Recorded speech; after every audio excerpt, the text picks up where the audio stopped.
We're here. We're queer. Let's go. It's hump day.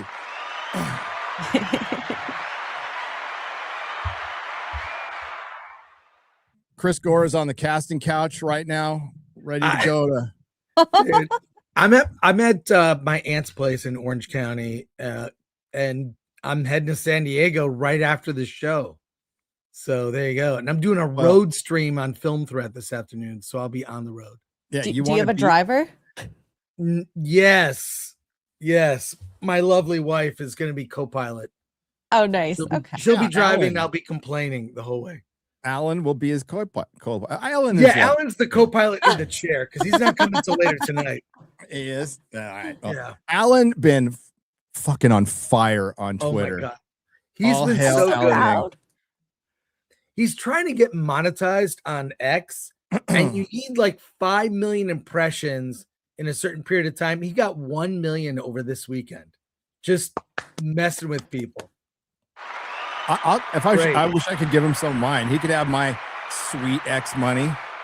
Yeah, hey, I made. I don't mean to boast, everybody, but I made $700 talking shit. It's great. And like really high-minded tweets like no shit or breaking news or shocking news. I do the 2-word tweet. It's great. It's fucking like great. A quote tweet, a little quote tweet. Dude. Yeah. Like, hey, Alan's been doing great. You've been doing great. It's been fucking great. Everything about this weekend's been great. People are like, hey, if this is losing, I hope I lose again. Right. And again and again. This has been a fantastic week. And now we got Comic-Con. Yeah. And man, it's almost going to be a little bit of a letdown from the Odyssey, but there's going to be a lot of stuff to talk about, and Chris is on his way there. I won't be going. I'm sorry, Chris. I'll have a little FOMO. But, I mean, well, dude. I'll say this. No. In past years, I was inundated with requests for badges. I can't give away the extra badges I have now. People just go to Comic-Con. Part of the reason is I think they're kind of like, I'm good, right? The second reason is it is too expensive. Everything's jacked up in price, from the parking to the hotels are 2 and 3 times normal rack rate. They just double it, triple it, doesn't matter. It's insane. And even like the meals, like a sandwich in San Diego during Comic-Con will set you back $25. Yeah, I got 2 sandwiches, 2 bags of chips, and 2 bottles of water in 2013. It was $60. I got in the con. That was buying it inside the con. So it's like shit sandwich you get inside the convention. Worse. Dante and I were like at San Diego Comic-Con. We each got a slice of pizza and a Coke. It was $50. What? Yeah. Pizza. One slice of pizza was square. You're better off in California stealing it. Yeah, well, you won't get a fine. You won't get arrested. True. Maybe if you're white, have Dante do it, and then nobody will press charges. Then exactly. Yeah. He's black. Yeah. He's got black privilege. Hail Dante. True, so my friends, including Dante, are like, they don't want to go because you go and what do you want to spend your money on when you're there? You want to get comics, you want to get stuff, you want to look at collectibles, whatever. You want to get the cool stuff at the con, but they're bleeding people dry. And California, is part of that with highest taxes in the country, state tax. It's unbelievable. You used to go to con to get deals on comics. You aren't getting a deal at San Diego. No, you're better off. Oh, let me shout out, like going to Bell County, going to a little Comic-Con, like I'm going to do in a couple weeks. Yeah, the smaller cons are better. I mean, San Diego, it's really also a place where I see a lot of people I don't normally see. I'm concerned about the Marvel panel that they released the trailer for Doomsday, which is basically what we saw at CinemaCon, but they plussed it. They kind of finished the effects. It was just slightly different than the one we saw. I was wondering. I was going to ask you about that. Yeah, no, Alan and I discussed it. It's like, oh, that shot wasn't there, and this it was just a little better than what we saw. I think on the effects side. I think you're going to see a scene from Doomsday that nobody's going to see. That'll be Comic-Con only. That's what we'll do, and we're doing an out of the theater, out of the Marvel panel live, like what. Yeah, I wonder if that like. I am so curious. I wonder if that scene will play out exactly as it does in the movie. Like there'll be no, like you're watching a clip at a Comic-Con. There's no lead up. There's no resolution. You're just watching that clip. That's what each clip will be. That's what Doomsday will be, is a bunch of clips that you will have watched at Comic-Cons, vignettes of, hi, I'm Steve Rogers, but I'm not Captain America because it's Sam Wilson. This is Reed Richards, nice mustache. Reed, you like my fillers? Like that's pretty much what it's going to be. Everybody's going to be introducing each other. Let's go fight Dr. Doom. I can't believe he betrayed us. This guy named Dr. Doom. Shocking. I have a theory about that. I hope he has a different name. No. I mean, obviously it's Victor. I mean, last name. Doom. Yeah. Von Doom. But I feel like his nickname is Dr. Doom because he's doom and gloom about the current crisis. And that's okay, but then he's wearing this really evil looking suit of armor. Yeah. I'm Dr. Doom and my pal Annihilus. We're here to help. Annihilus is a great villain, by the way. They should use Annihilus. Great FF villain. Not Analysis, Dan Vasc. Annihilus. Annihilus, yeah. Analus. So, I mean, we're gonna see. I'm nervous. They put the Marvel panel is 5:30 p.m. Pacific time. It's the last panel of the day. Although Saturday? Saturday. Kevin Smith always does a panel at the end, but it's everybody, like more than half the crowd leaves, and he just kind of riffs. It's a way to fill time. But the Marvel panel has no end time. So it starts at 5:30. There's no like Kevin Smith will be on after, but you see the crowd peeping as he gets up on stage. Well, so we're going to talk. Okay. So I heard it somewhere else. I'm teasing right now. Chris knows this because I've told Chris this. I've told Chris, I've told Jeremy, I've told Az, I've told Mahler, I've told Ryan, told X-Ray Girl. I've told pretty much all my friends this rumor, but I haven't told you, chat. I'm going to tell you today because I heard it somewhere else. So now that I've heard it somewhere else, I've got plausible deniability, and I can go, wow, gee, I heard this rumor today because just a couple of days ago, I said, the Daniel RPKs, whoever the fuck they are, I don't care. I don't pay attention. I haven't heard shit of their rumors. I'm not saying they're not true. I'm saying most of them aren't true. But I'm not saying they're not true, but that's not what I heard is coming up. I heard something today that is definitely coming up. So I teased it like months ago and I said, well, it might break the internet. I don't know if, now that months have passed, I'm like, I don't know if it'll break the internet. It'll probably raise an eyebrow. So I want to temper your expectations, but I heard it today and it is true. It is a true rumor. So, what do you want to tell that in a half an hour? Let's do it. We'll tell it 30 minutes from now, X-Ray Girl.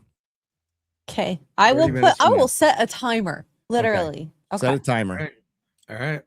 I mean, listen, again, I want to set expectations. Some of you guys in the chat, and maybe some of you girls of the 9%, we love you. Probably go to Reddit and read all the spoilers. So there's so much out there that I am not aware of, but kick Gary. Fine, I'll go. Oh, wow. Okay, bye. So, Chris, you want to do some girl talk? Yeah, let's do that. I'll take the day off. It's all good. What's going on? I just read one chat that said kick Gary. And I'm like, fine, fuck you.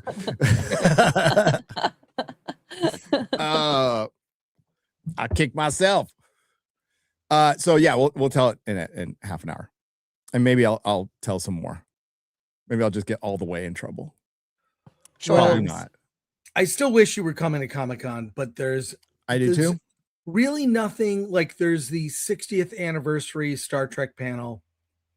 There's with Alex Kurtzman. I don't know. I didn't see him on the list. That will be I have to go back. very telling because I have heard he's done. Office It is seems cleared like it. out, like done. He's just going to do obligatory stuff for the shows that are out, and that's it. Wow.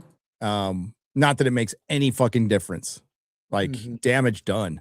So if they do a 60th anniversary Star Trek panel and it's just stars from all the Star Trek shows, and That's it's what it not is. Alex Kurtzman, I think that supports that.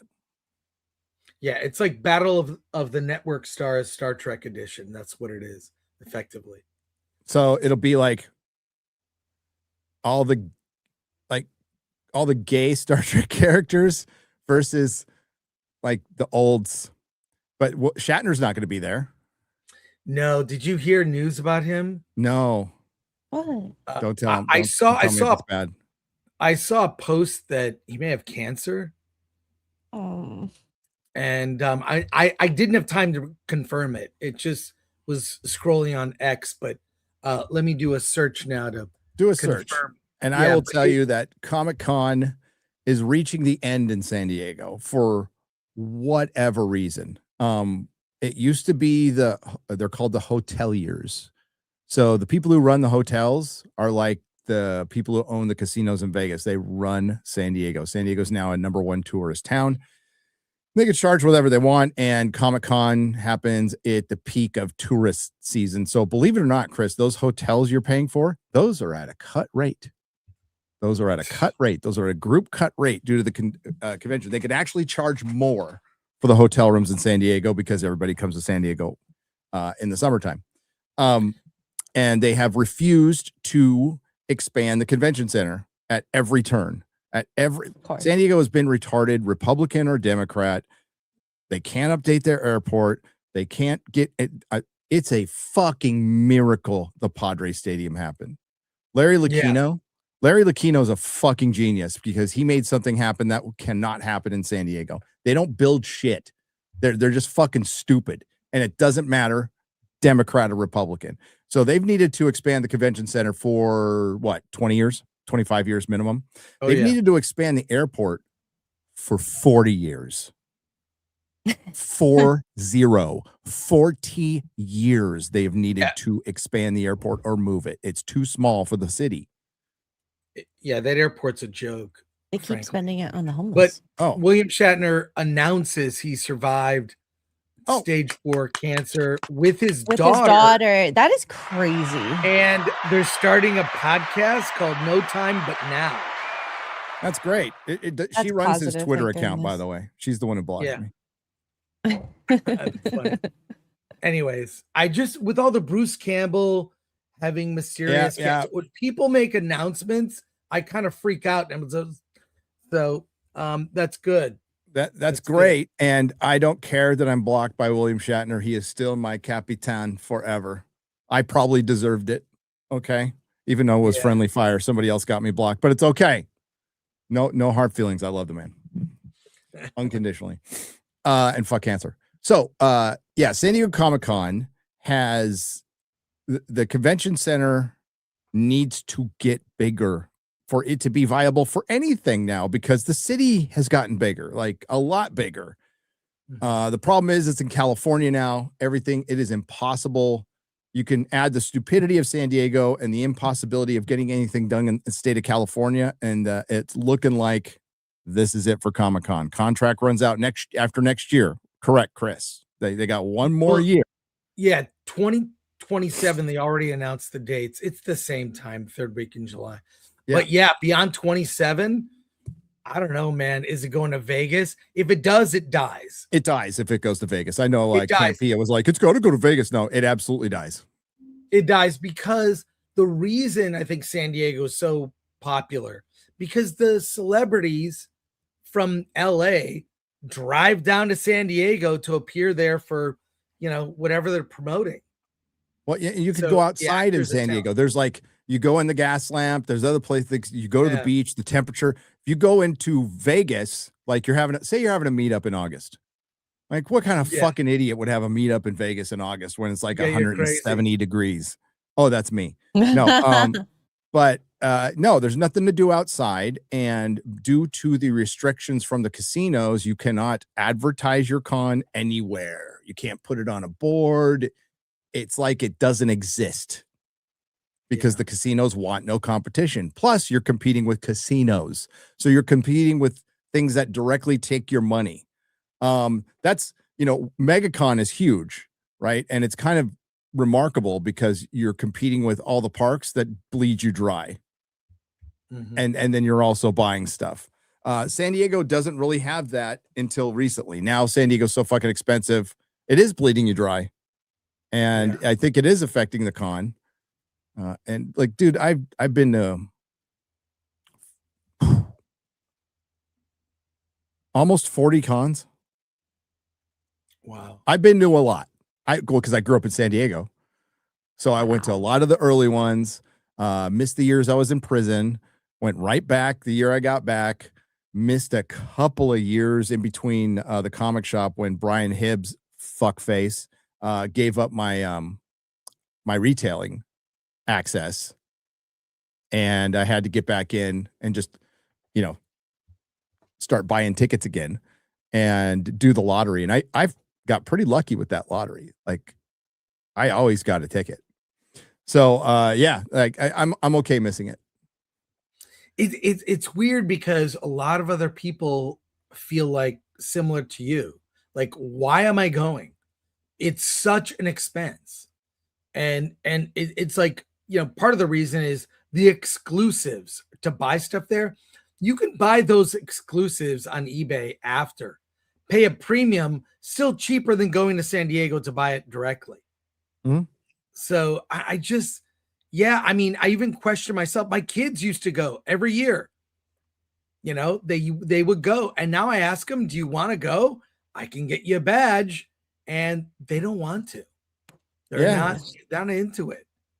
It's really crowded. I mean, that was my issue with MegaCon. MegaCon was fun, and I feel like I got it out of my system at MegaCon. And MegaCon's a great con. I don't mean to disrespect it as a con, but I could skip MegaCon too. It's just too fucking crowded, dude. It's too crowded now. Yeah, it's too much. Maybe I'm just getting old, but I like those, like the little Bell County, those little like Comic Cons. Those are like my jam. Those are much better. Much better. And like you can get a deal and you find weird shit there. That's like, you don't find weird shit at big Comic Cons anymore. You have to go to the little cons or like rummage sales, and then you find the weird shit, which I love. Yeah. I find a lot of the big cons, it's repetitive too. All the same stickers and the Funko crap. All the did you see that vintage TV X-ray girl that's in my guest room that looks like a space helmet?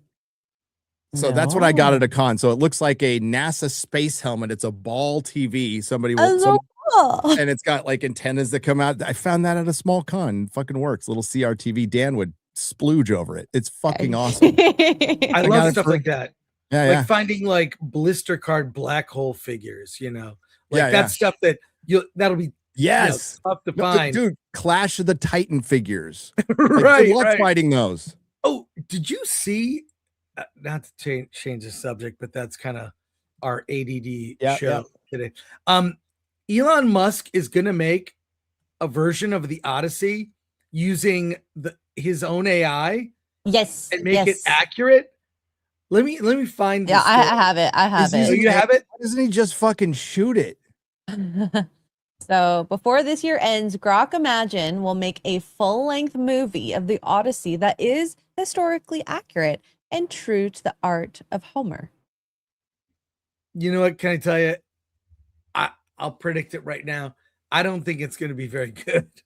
No, but like visually cool. As a movie, no.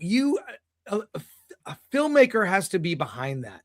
Who is he going to hire? Someone suggested that Elon hire Mel Gibson, give him $100 million to make his own Odyssey, and he said, "I'm down."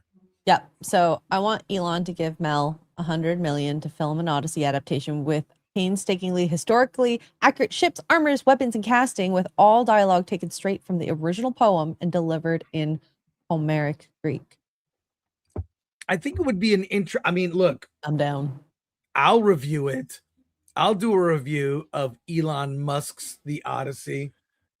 But take $100 million and give it to a filmmaker. That's a big enough budget to make a decent Odyssey movie with a clever filmmaker. But I think Elon, he's dying on this hill. It's like F Nolan. I mean, the movie does not get better the more you think about it. I don't know how you feel, it actually gets remarkably worse. Like it is. I mean, it is. I saw it twice. Did Drinker's video come out yet? It should be out soon. Everyone's waiting. Well, he has opinions. You're gonna have to wait. Have you spoken to him? I have chatted with him briefly. Yes. So you know what he thinks of the Odyssey. I know. And he could love it. Like who fucking knows? Like hopefully I don't know. today, guys. Well, I do know, but I'm not going to tell you. I'm going to save it for the video. I want to share this. So this is the TV, Chris. Oh, sorry. Video sphere. It's called a video sphere, and they like I got the white one. There's an orange one that's actually a little better, but this is fucking rad and it works. And I'm gonna hook up like vintage game systems to it. Just like Dan. I love it. Yeah, is Dan still out there? I got you, Dan. Do you have a VCR player? I have a GoPro, so yes, I have a VCR player that you can burn your VCR, your video cassettes on DVD.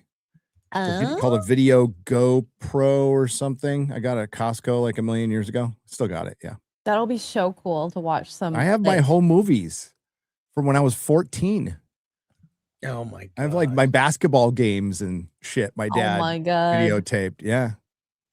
Before I turned into a demon child. Okay, all right, so Chris Gore. Yes. How much time do we have?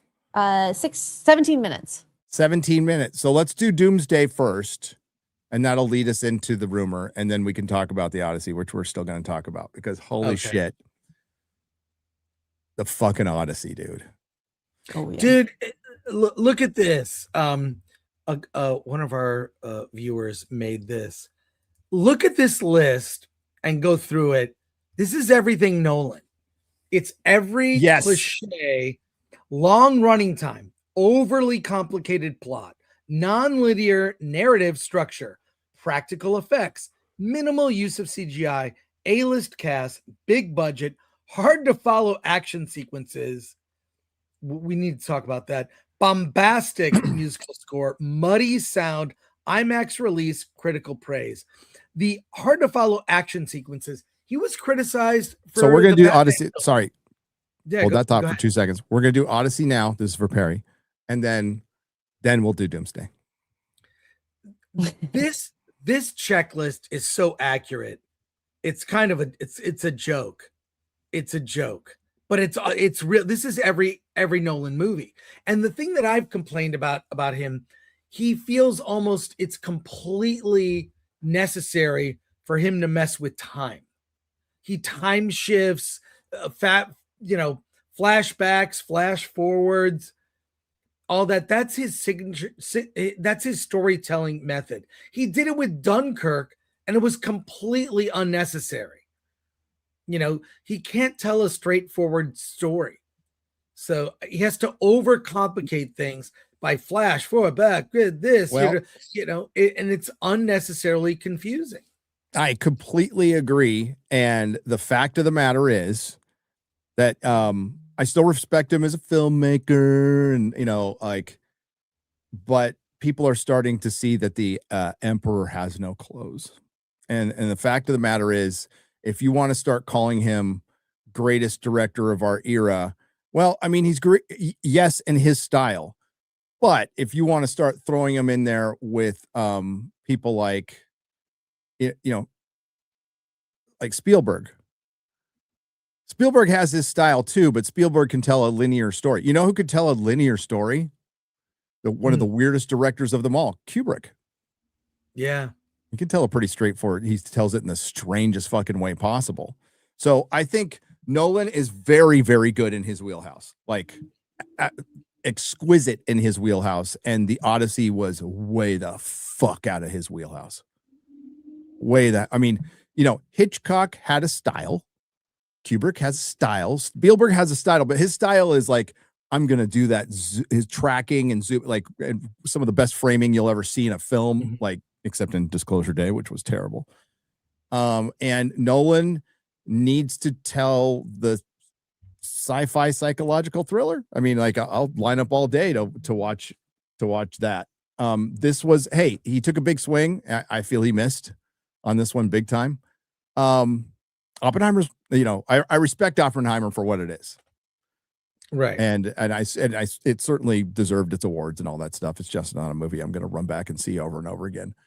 My biggest criticism was it was really soft on the communism issue, but that's Hollywood. That's not just Nolan. It's Hollywood. But yes, you see this checklist. It's absolutely right.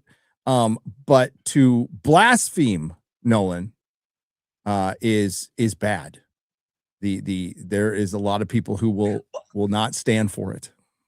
That I don't understand. That aspect of this, like, I am glad that I would say the majority of people love the Odyssey. I am not among them. I don't love it. And there are a small percentage who do not like it, who point things out, who point out chinks in the armor. And I'm not talking about Alan Ing. I'm talking about well,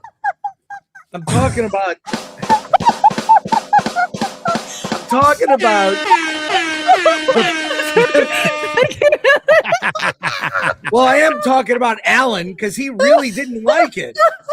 He really didn't like it.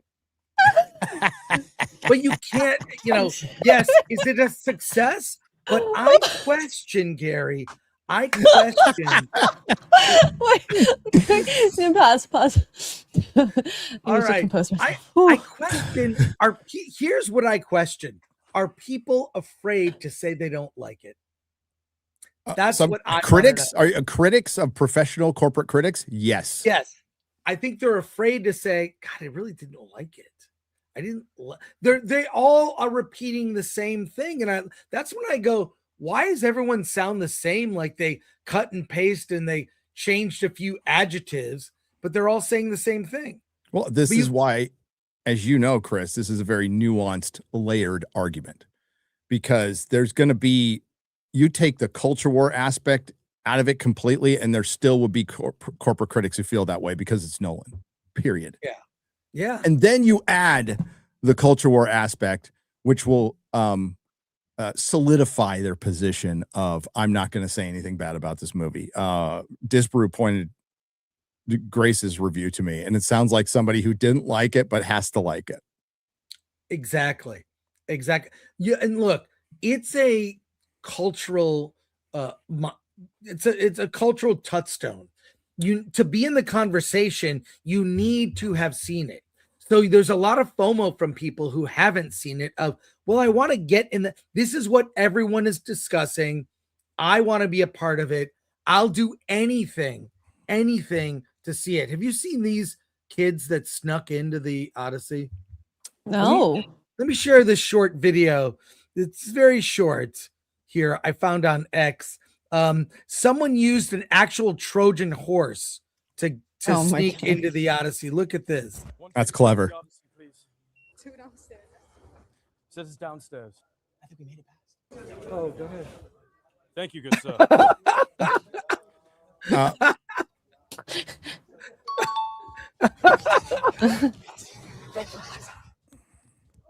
Oh no! Oh, dude! Ow! God! Wow. Guys, we gotta scram, dude. Yeah, you guys can't bring this in, unfortunately. So that was more clever than Odysseus was in the entire movie. It was more fun in that video. I also want to burst your bubble a little bit on that video. What? There's a very good chance a third-party marketing agency hired by Universal hired those kids through TikTok to do that. This is a good segue into 90% chance that's what it was. It's a good segue. Do you want to share the thing that I DM'd you, or should we? Yeah. And then, well, yes. Since let's share that real quick. Yeah, and then because I gotta share something. because a lot of the conversation you see online, you should not be surprised about this on social media, is manipulated. There's, the dead internet theory. You've heard that. That's a Forbidden Frontiers whole conversation. Doesn't make you as smart as you think you do. Yes, Exactly. Somebody made me this shirt because I said that. But what we're seeing online isn't reality. We saw that demonstrated recently. I don't know if you watched the finals of the World Cup this last weekend. I saw all the touchdowns. I thought it was great. But the thing is, all the foreigners coming to America to enjoy the experience And not there were stab us. countless videos going, wow, this isn't the America we were told. They're seeing a completely different version of this country from outside. And then they come here, they're like, oh, what we were told isn't true. Well, guess what? What we're being told isn't true in a number of ways. And there are companies that advertise services to create impressions of things. And I don't know if you kept up with the Rotten Tomatoes critic list, what's going on, that they have the verified audience reviews are 90+%. Share what you're going to share. Yeah, Uh, I gotta find Is it this real quick. it's the I went in the DM, sorry. Is this one, right? No, No? that's Okay. not it. No, I'll find You got it. it, okay. 'Cause I send you a bunch of stuff. I try not to overwhelm you too much. It's a link. I got a it. I got site. it. It's a link for a site. No, that's I got it. Ooh. You got it? I got it somewhere. Dang it. Okay. I'll Well, find when you said the thing about Alan and the armor, I thought you were talking about this because I've been tagged in this a few dozen times. Is that you? It could be, I'm got sick for a couple weeks and disappeared to go film as Matt Damon's stunt double. Where did that link go? There it is. I got it. I got it. Yeah. Here it is. Okay. A guy, just Joe Lim, just a guy on, he says, how studios get, quote, real fans to post 50,000 videos a day for them. It is a company called Flutterfy. Yes. And Matt Baloney did a whole podcast interview. Hit that link, by the way. Hit the link. I'll hit the link. Hit the link, and then I'll And share. look what it is. I got to go back and I'll share it. So that's the. Well, no, just hit the link. Yeah, there you go. Yeah. So here it is. Flutterfy 2.0. Stealth marketing for films, TV shows, and music. Ooh. The Atlantic, Billboard, Le Monde, New York, the New York Post. Look at this. Spread your narrative. Built for record labels, film studios, and production companies. Clipping accounts, UGC creators, fan edits. We used to think that stuff is like, oh, that's cool. There's a company you hire to make organic marketing. And you can book a call with them right now by clicking that. And there's Infiltrating the and market. this Oh, is wait, just here's the companies that use them. Universal, Warner Brothers, Sony, Warner Music, Apple, Sony, Apple TV. Apple TV Wow. are customers. What's real anymore? Nothing. Well, this- And I've already told the story that I won't name them, but there was an agency that we had a chat with that I was opening to listening to them. I was probably not going to do it, but I was open to listening. And same thing happens with streamers and influencers. A lot of those organic, like, here, I'm an organic Hassan Piker fan who just clips all his videos and posts them completely on my own because I'm such a big fan. It's total bullshit. It's the agency that's hiring people to do it. I'm not sure if you're aware, Gary, but say if you posted something that was a plug or an ad for which you were paid, you would have to put in the copy paid sponsorship. You would yes. You would have to do it on X or whatever, paid sponsorship. There's no way to tell if these are real. And it says the infrastructure behind the public conversation. Number one, a fraction of the cost of ads. Number two, built to feel organic. Number three, everybody's doing it now. Which is always great, right? That's, Right, you know, when right. my kid said everybody's doing it, I went, well, fine. But this No, is I didn't. That doesn't There's make it okay. You're supposed to report this stuff. The thing is, the sites, sorry, Chris, are not reporting them, as we talked about on Friday Night Tights. Thank you Right. for sending them that review. That was all you, baby. And because it's beneficial to them. So they're supposed to report that these are advertising, and they're not enforcing it at all. And that includes Elon Musk. That includes everybody. Everybody. Because everybody's doing it. Everybody's doing it. Well, I mean, like, remember the Animal Farm thing that happened, and organically all these people said the same thing? Yep. And that caused a hubbub. You know, I don't know. They might not have used that company because they seem really not so stealth about it. It felt very obvious to me. But the fact that this company Floodify exists and that you can go there, book a call, and you can book organic marketing that's cheaper than ads. I'm sure those kids that did the Trojan horse thing, you know, it was very funny. I bet they were pitched. They could have been paid $500 to do that. That's cheap. And that got a lot of, you know, look, it is funny, or it is, but it didn't seem very, like, that seemed planned out. Like they planned to get caught. It's supposed to be someone's filming them as they're bringing it in. I mean, cute, but I feel that they were paid to do that. Agreed. So to back to the Odyssey real quick.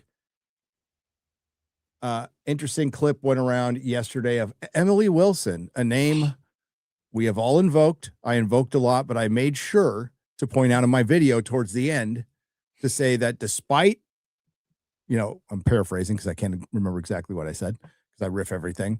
You know, I've invoked her name. Everybody's invoked her name. But ultimately, this is Christopher Nolan's Odyssey. The buck stops at Nolan. Nobody tells him what to do. Nobody influences him. He picks what he wants to be in his story, and he wrote his story.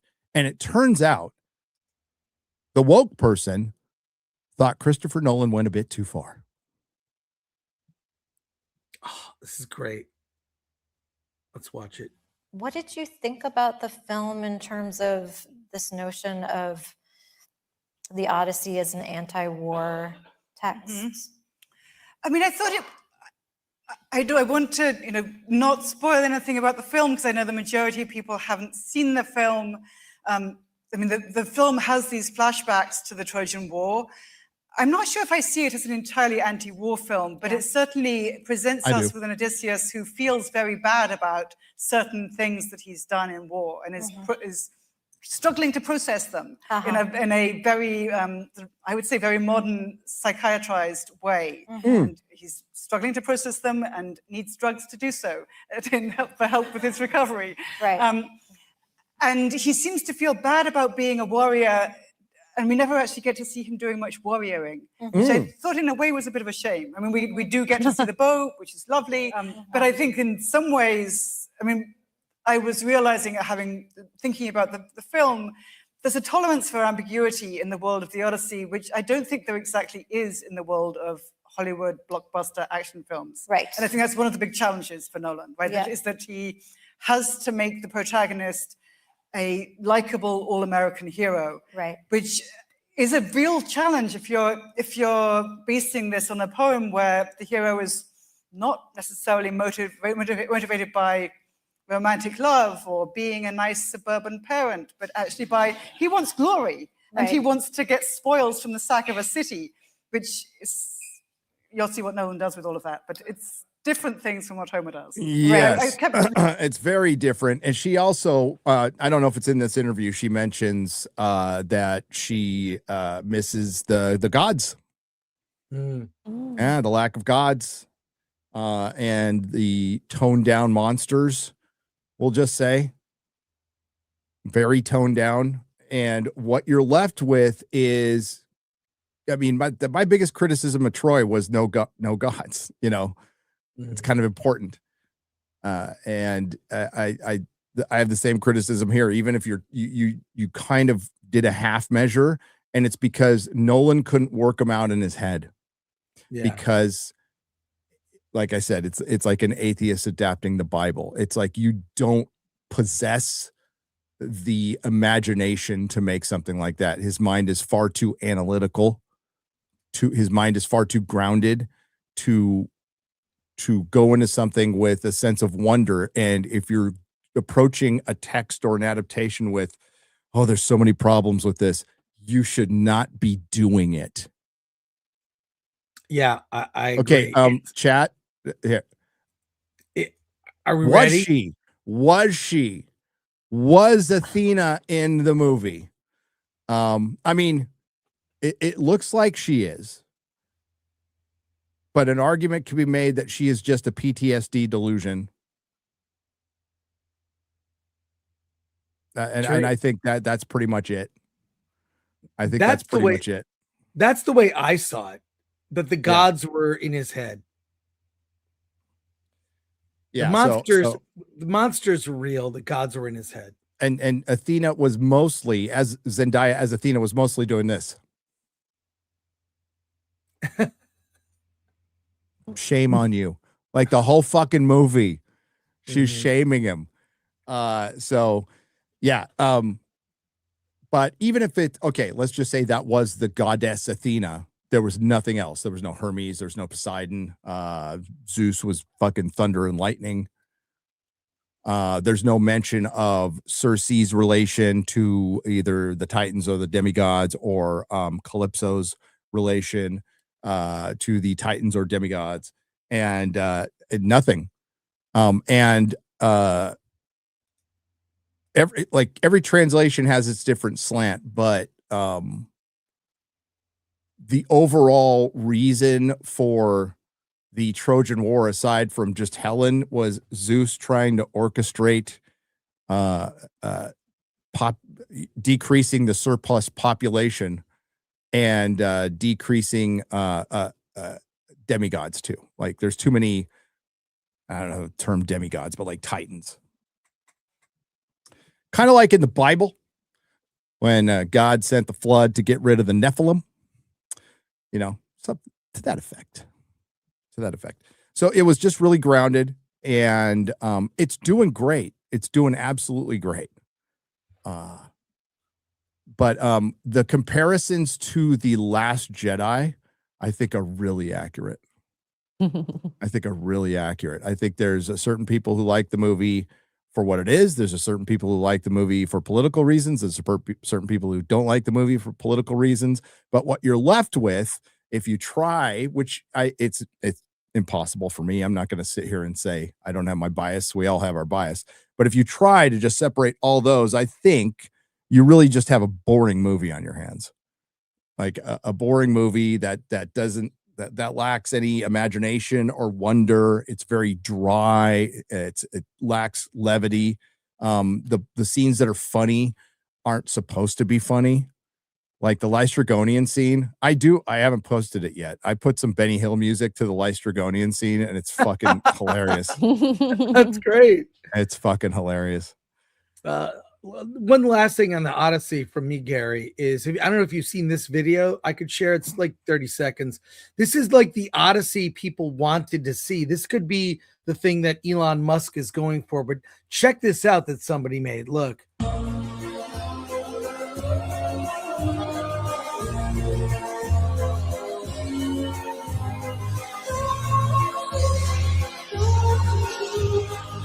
Yeah. Look at how epic this looks. It's fun.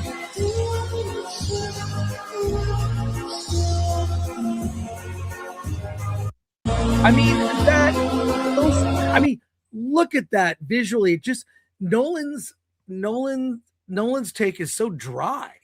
Yeah. It's just dry, drab, not fun. Like, and see, she put it out, and Emily Wilson, more clips from her. She points out like he's kind of obsessed with like this PTSD. Every character. Yeah, she points out he made Odysseus pretty much a character from a Nolan film.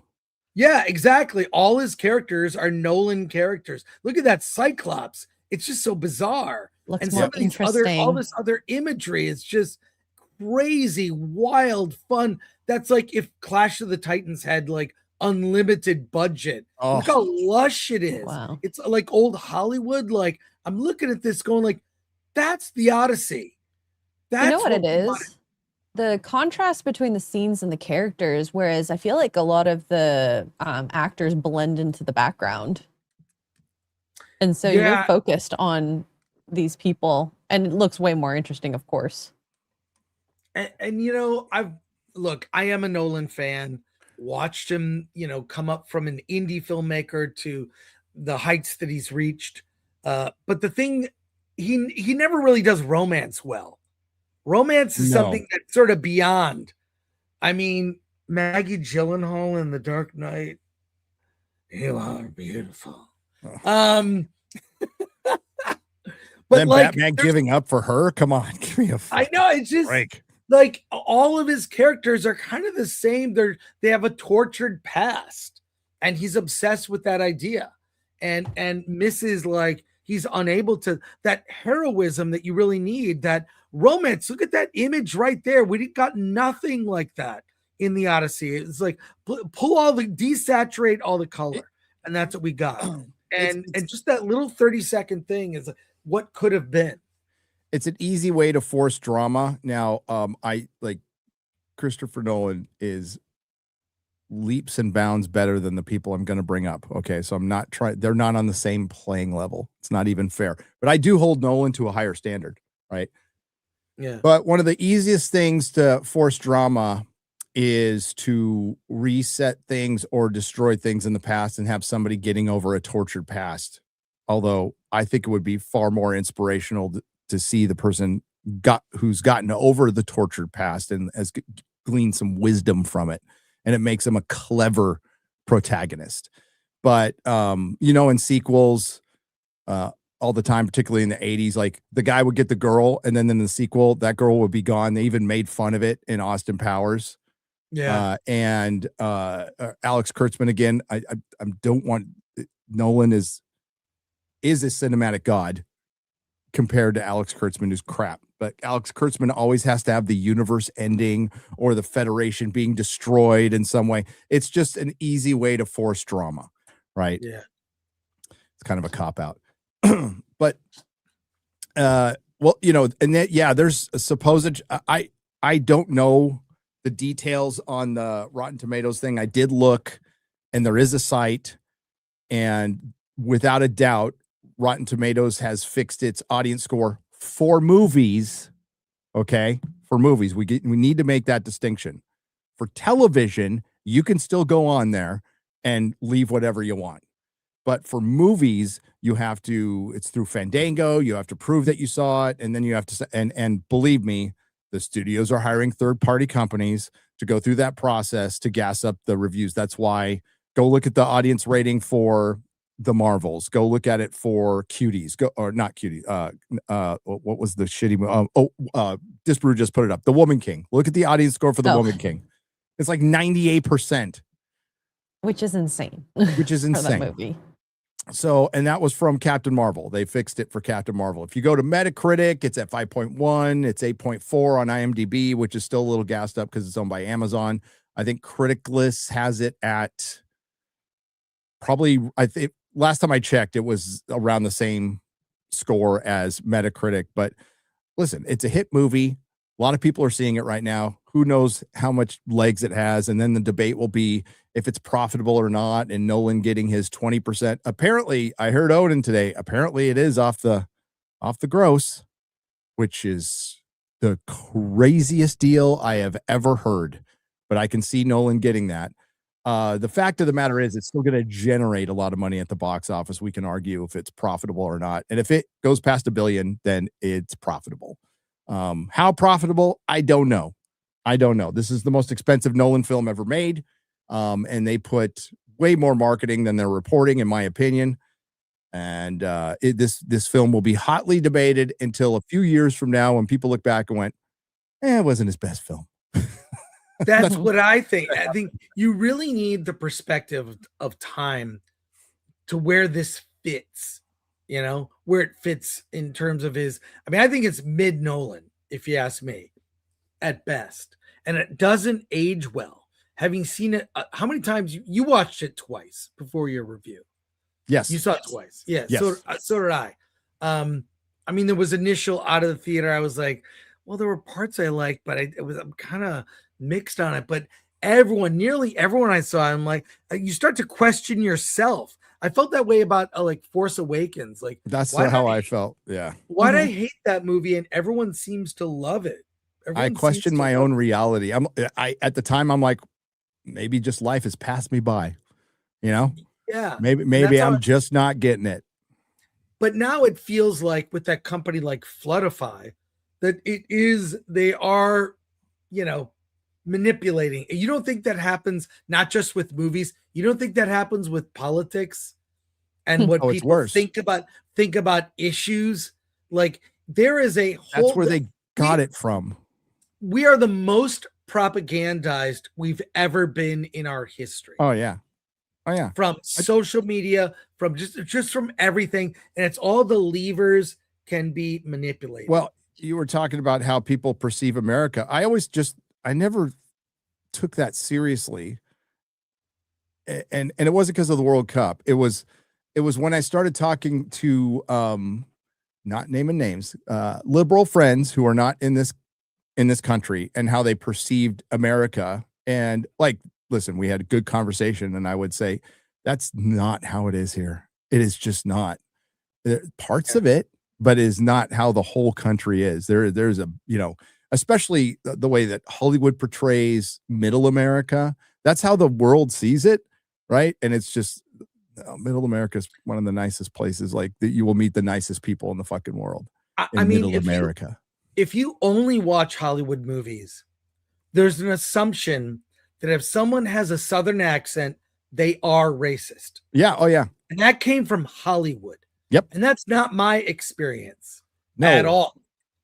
At all. So Odyssey doing well, and a lot of things could be true at once. That's why, like, for one, the woke is dead because Nolan made a woke film. I would really love for people to really lean on that narrative and run with it. Please, for the love of God, think woke is dead, or woke is back. Sorry, woke is back because of Nolan, because Nolan made a woke film, which he did. Nolan made a woke film. This is a woke film. And it's not just, actually, the casting is the least of it. It's the messaging. It's its approach. It's its changes from the adaptation. And the motivation behind it. And then, yes, the motivation behind the casting.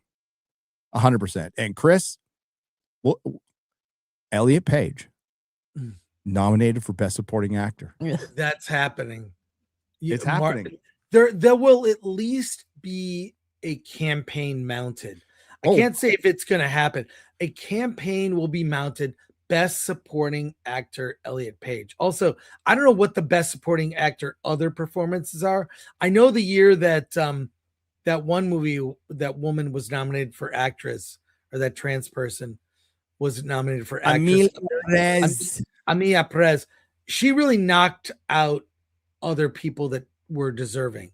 Like, well, yeah, because the movie was shitty and it was forced in. And if I recall correctly, it wasn't like this. Every critic was loving this movie. Every corporate critics were criticizing the movie for it being bad, because it's bad. Oh, it was terrible. I went to the premiere of that movie. I don't know how I got invited. I went to the premiere of that, and I was like, "Oh my god, Venus and Vagina." Oh my god. Well, Alan, if you want anyone to sing it, Alan's the best. But but yeah, that movie. Half an hour. Okay. I think Elliot Page is kind of a lock. I think is a lock, because it will be a statement, and there'll be so much media will push for it. I mean, there'll be ads. There'll be, like, they are going to the Odyssey conversation will fire up again around the Academy Awards, but we're going to end it right there because people are reminding us it's 30 minutes.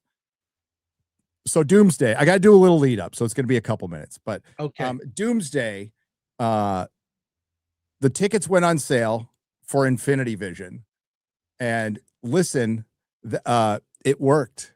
Their bullshit fucking works. So this is now Hollywood's version of selling variant covers for comic books. This is what it is. And people sucked it up.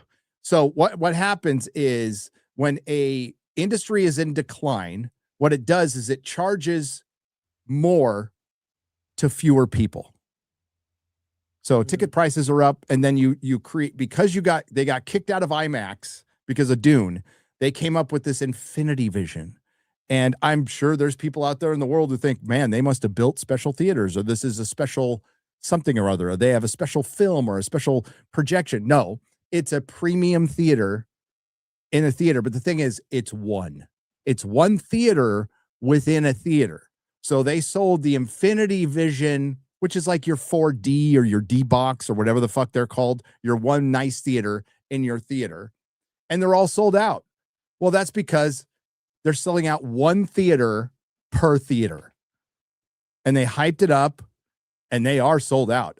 And it doesn't make sense, because my local theater in Texas, except for Minecraft, never sells out of anything ever. It's a sleepy little suburban theater.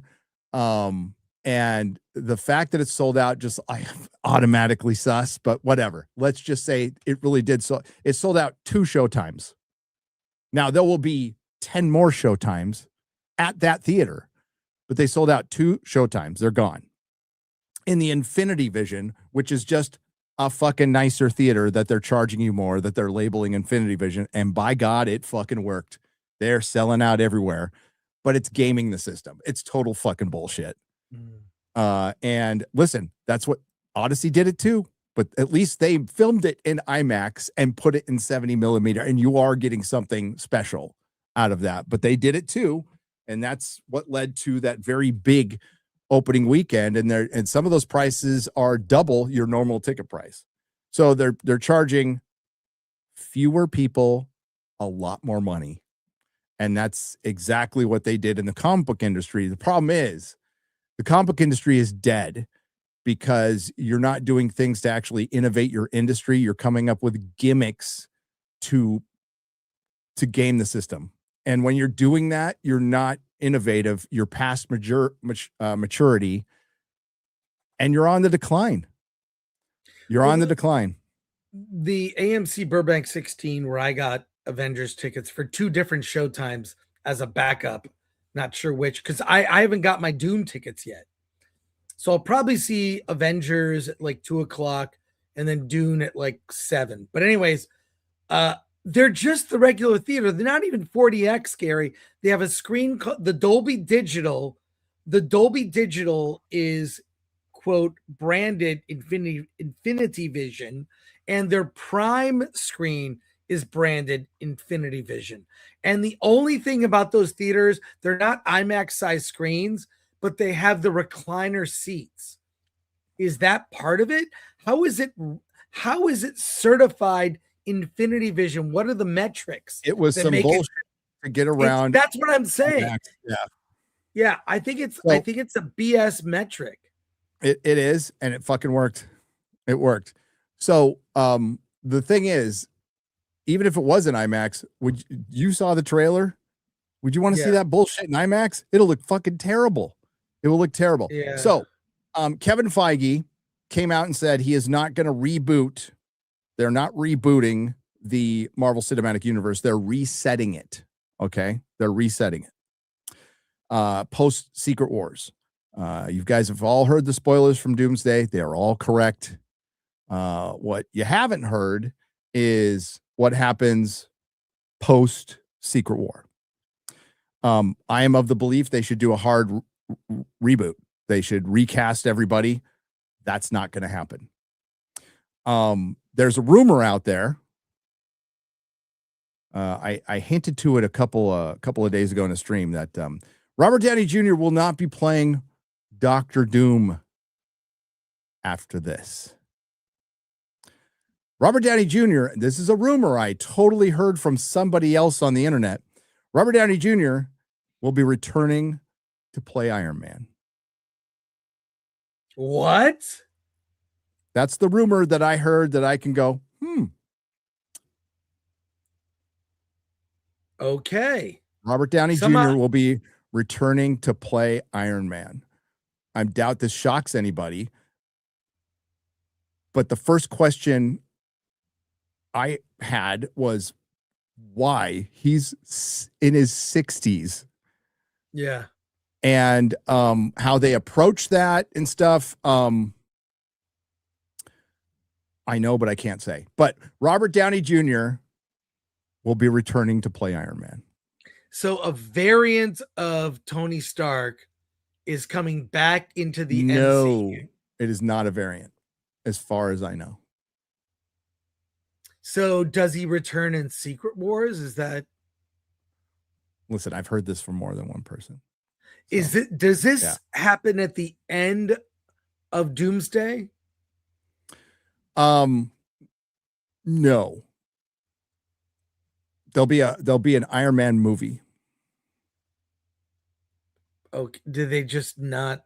Well, they're going to start with the X-Men. That's I mean, Kevin Feige made that clear, and that's probably the smart thing to do. And I've said from the get-go, pay attention to that X-Men casting completely, because that will tell you what direction they're going in. But I think this already tells you that they're not rebooting, they're resetting, they're going to keep some people, they're going to let it go. And my guess is because at the end of Secret Wars, everything got combined into one timeline, and it sounds like everybody's memory is going to be erased, and they're just going to continue on with like erased memories. That's weird. So, well, I have a question then. It ties in. So, Spider-Man Brand New Day is coming out. We saw that new trailer. Sadie Sink is in it as Jean Grey. Is she Jean Grey from a different timeline, a different multiverse? So that when Scott Summers, Cyclops, sees not Famke Johnson, Jean Grey, but Sadie Green Sink, Jay. Green Jay. Green Jay is a new character. Jean Grey, when he sees her, is he going to be like, "Oh wow, you're Jean Grey. You've lost a lot of weight and you've gotten younger." What's his reaction going to be? Are they combined? Yeah. Is she in Doomsday? Sadie Sink, Jean Grey? Because I think Famke Johnson is not. No. Famke Johnson, whatever. No. No. Sadie Sink is not in Doomsday. And I want to make it clear, like, so I heard a Clownfish video this morning while I was on my walk, and they mentioned the rumor. I don't know who, like, do not give me credit, okay, because somebody else came out with this rumor. I don't know who it was, though. And I heard it on Clownfish, and I'm like, okay, so I can talk about this now because somebody else has already talked about it, and I've heard it from, we'll just say, multiple people. Okay. And this is the thing I was talking about. If you pay attention to every stream, which I know all of you do, this is the thing I was talking about months ago. That I'll tell you. Again, I want to dial back the breaking the internet thing because that's what I said at the time. I'm like, I think most people are just going to expect this at this point. So maybe I was a little too excited back then. But yeah, that's what's going to happen.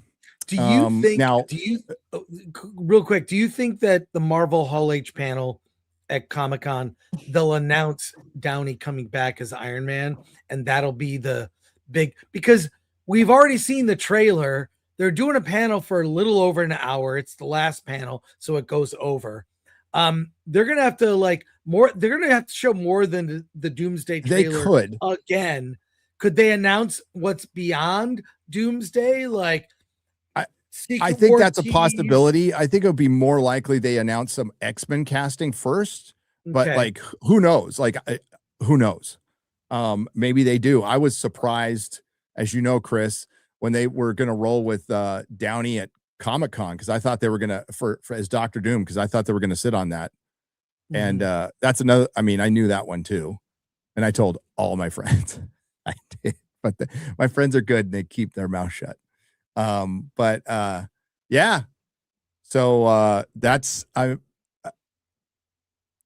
listen, I love Robert Downey Jr.'s Iron Man. Everybody loves it. And as far as like a very safe decision, that's what it is. I don't think it's necessarily a smart one. I think it's a terrible one. I think they have to suck it up and reboot and recast, because now we're in the position, and like, I don't know this, but Steve Rogers being Cap, I think it sounds like to me it's kind of done. Like after this, it's done. No more Steve Rogers Captain America. What do you think about Downey's Doom voice? It sounds like everyone. I didn't like it. Well, here he is. I have a quick clip here of him on the junket circuit for Tropic Thunder. He does the voice. You want to see this? Yeah. Real quick. Tony Stark, Iron, the most whatever. famous mass murderer. Um, Tony Stark, Iron, the most whatever. famous mass murderer. That's him doing the Doom voice way back during the Tropic Thunder junket. There you go. I mean, I just expected more. Again, I hold him to a higher standard because he's actually a very good actor.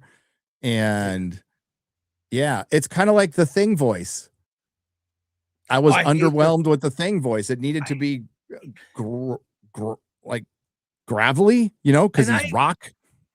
And I agree with you, Gary. It should be modulated in the mask. Like just something to it to give it more menace.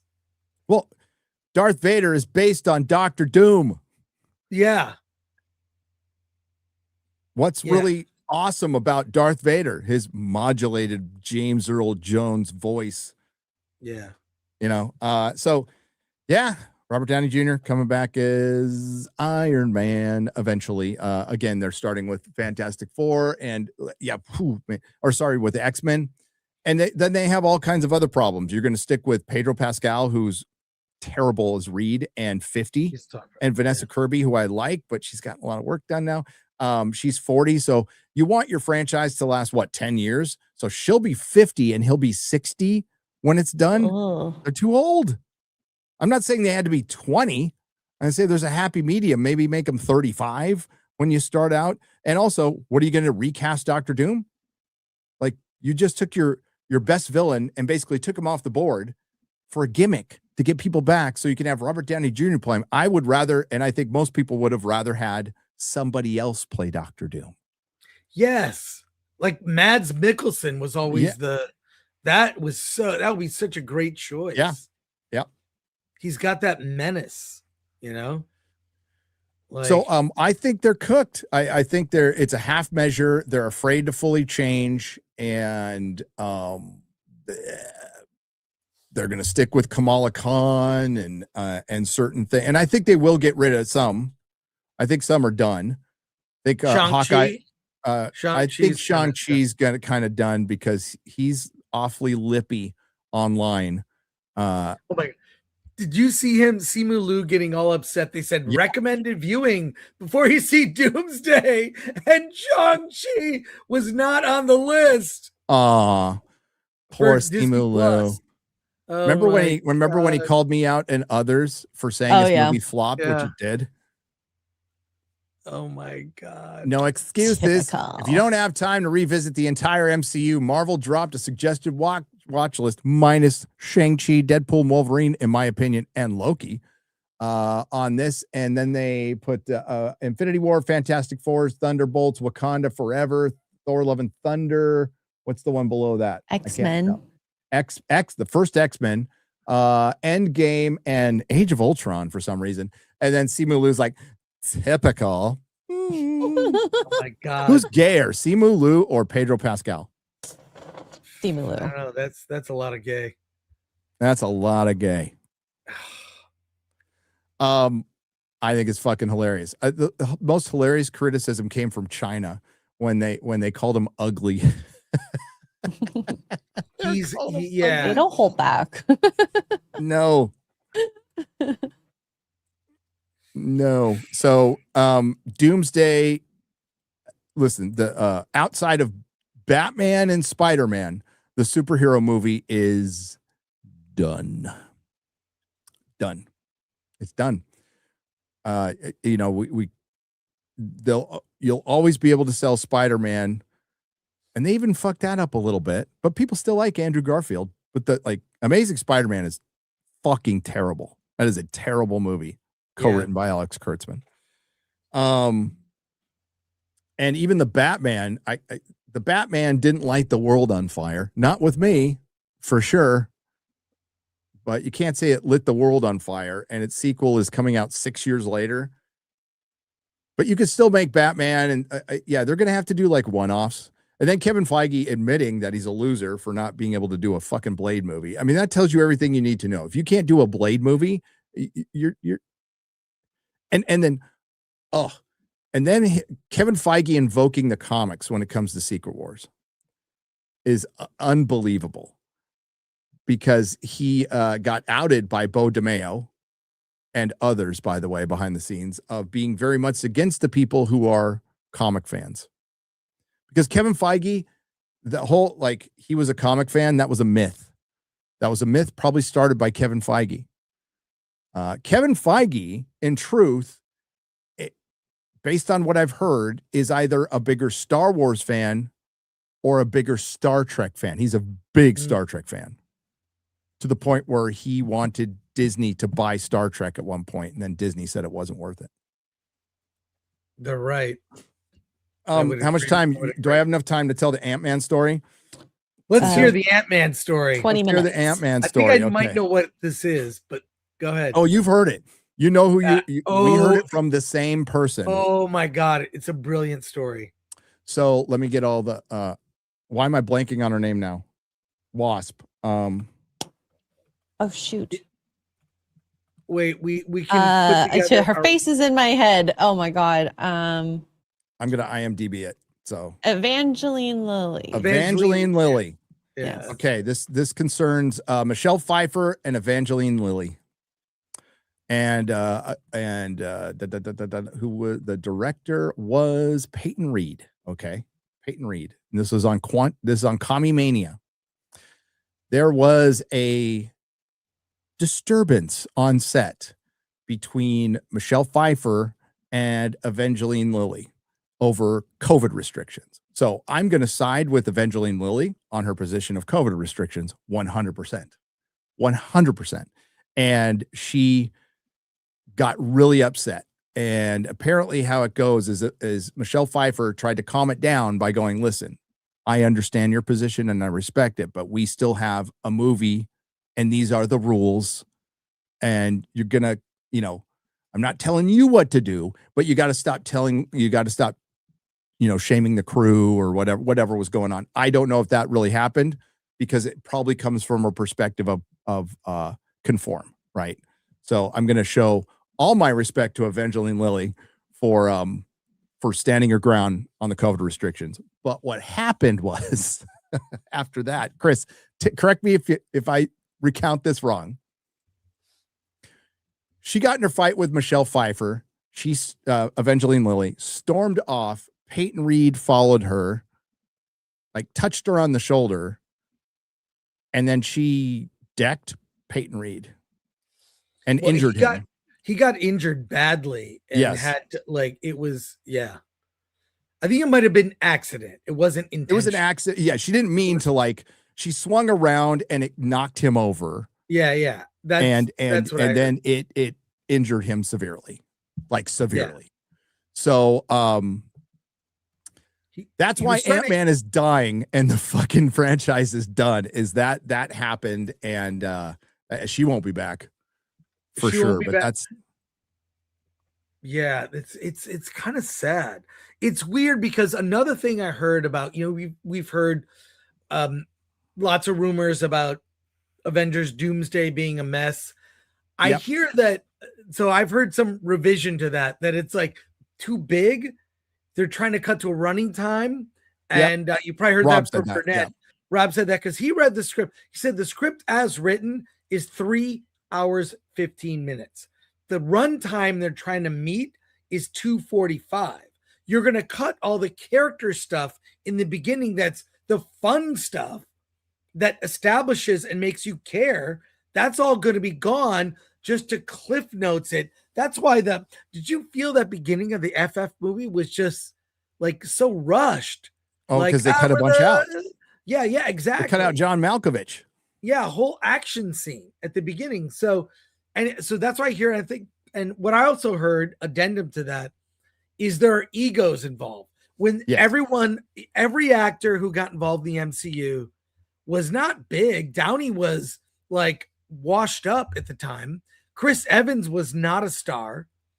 Neither was Mark Ruffalo or Chris Hemsworth. No one who was cast was a star. They were solid actors at various stages of their career. And now they've got big egos. And so part of it is ego. So they're trying to edit this thing, and you have too many cooks. Yeah. Too many people fighting for like that. What about that one scene? I said that great line. You're cutting that out. And that's what happens. And you see movies like, name any franchise. If it exists on too long a timeline, you end up getting actors directing the movies. You know, Leonard Nimoy had to do, if you want me back as Spock, I got to direct Star Trek 3. Then he did Star Trek 4. Then Shatner's like, well, if you want me back, I need to direct Star Trek 5. Might be the worst of that chunk of movie. It is, but I still like it. I you know what? I have fondness for it. But the point is, these franchises, the longer, Of course, Shatner's going to direct him climbing fucking El Capitan that was funny. at the Yosemite. row your boat. Yeah. If you know your Star Trek. But anyways, so when any franchise exists on a long enough timeline with the same actors and talent, egos take over to the detriment of the franchise. Okay, put that on a t-shirt. All right, I want to get my quote t-shirt like Gary's wearing right now. But this is where the MCU is. That's why you like, oh my god, like they're not going to reboot. That's why you just start a new group of X-Men, right? New actors, whatever. I still think it would not be great, but whatever. So they're kind of stuck. I think the best thing they could have done, everyone said this, after Endgame, you just quietly start X-Men, Fantastic Four, non-franchises, and just tell other stories. You don't need to continue on the same timeline. I think that's the thing people are tired of. Like you've repeated, connected universes. I think that's dead. Not and Spider-Man and Batman movies, those are healthy. I think huge mistake to move freaking Batman 2 to 2028. How moronic. Why did Hollywood stop? I mean, Hellboy, they made a Hellboy a few years ago and it's fucking terrible. And then they made another like really independent Hellboy, which was very independent, almost like a fan film, which was weird. Yeah. But they're not doing other comic book adaptations. They're not really taking a crack at other, like, if it was so damn healthy, why didn't somebody take another shot at the Shadow or, you know, whatever? And they haven't. Like, where's Todd McFarlane? Where's your fucking Spawn movie? I think you had a chance a few years ago to bring Spawn back and didn't. It's weird. But no, it's just Marvel and DC. DC's dead. It's a dead cinematic universe. Not that it was ever alive. But yeah, they're just going to have to go to adapting one-off stories. What's this? Oh, this is the Spider-Man trailer. Do you have time to watch the Spider-Man trailer, Chris? Yeah, then I'll have to bounce. Then you bounce. Okay. Yeah. Let's go. Let's go. I can find the window. There we go. Looks Greek inspired. Very Greek. Oh, yeah. Wow. Comic book costume we've ever seen. It's so good. Yep. It's so good. I love it. About fucking Reminds me of the cartoon. Yep. The cartoon. John Romita. It's a Romita costume through and through. The question, not as good as the last trailer at all. I still love it. Gary, I'm seeing it Monday. Right after Comic-Con. I've seen it Monday. So We'll do it Wednesday in like the fucking front row of a theater for a fan screening. But yeah. I mean, I get to see it. No, I'm looking forward to it. I have questions. Like, is Jean Grey the villain? Right. Like, who's the villain? And it seems awfully busy. So Yeah. we'll see. And I hope they don't stay. Like, I really wish they would have stayed off the Zendaya thing for a movie and just had him be a superhero and like recall to it, and that he's missing it, but like this is what he has to do because, you know, not as much as Daredevil in the comics, Peter is meant to suffer a little bit. Like that's, but you have to pay off that suffering with something. And they're doing a riff on One More Day and Brand New Day, which I fucking hate in the comic books, and quite frankly, what they did in the movies is better. But particularly because it's not really Mary Jane, so you're like, okay, they can break up. I'm cool with that. And they showed Homecoming, you know, a movie I do not love, a movie Mahler loves. But in Mahler's defense, he judges it completely on just the aspect of this movie existing in the MCU and not, you know, my knowledge of the Spider-Man character and how much that isn't Spider-Man in the Spider-Man movie. Yeah, I mean, he seems more the Spider-Man I grew up reading, watching in the cartoons, not the Stark Tech boy that they made for the MCU. I'm not a fan of that. Yeah. So this looks to be the best of the movies. Although I love No Way Home, just because Toby's in it and Andrew Garfield. And by the way, quick recommendation: an Andrew Garfield movie trailer just dropped. Oh, the Uprising. The Uprising. Dude, have you seen the trailer? Yeah, it looks pretty cool. It's so good. It's about a taxpayer revolt. A taxpayer revolt. Love it. Yeah, I love it. Yeah, it looks cool. And then that Motor City, I had never even fucking heard of it till you tweeted. Dude, you responded to somebody's tweet. And yeah, I saw it. It's great. It's so good. That looks cool as hell. There's like 10 lines of dialogue in the entire movie. It's all a wordless crime drama love story. Alan Richardson is framed, goes to prison, and is on the path for revenge, and it's amazing. And it's set in 1977 in Detroit with the soundtrack. It's like listening to the radio from hits from that era and making up stories in your head. It's amazing. You got to see it. But I've seen people who hate it or people who love it. I'm in the love it camp. I think you would, knowing your taste, I think you would. There's a Clayface trailer, but if you got to bail out, Chris, go ahead and we'll look at a new one. Yeah. Yes. I'll stay and then I gotta go. Okay. All right, because I want to see it. Let's go. I'm not like one way or another about this. We'll see. Based from Creature Commandos, is that right? Yeah, I mean, it should be if it's all connected. Okay. I don't know. It looks like a really fun horror movie. Why I care? Because he's a Batman villain. And okay. Another Batman show / movie without Batman. Yep. It is ridiculous how many things we've had without Batman. And it's because Warner Brothers hoards them. There should be a Batman TV show. It should be a Batman TV show. You do a Batman TV. It's made for TV. Batman is better suited for serialized television than for films. It's the 66 Adam West TV series got it right. I mean, do that, but completely different tone. Netflix, obviously with like modern tone, like serious Daredevil, tone. Netflix Daredevil, not Disney Daredevil, Netflix Daredevil, but then you make it a little more fantastical. You make like it exists on a different planet.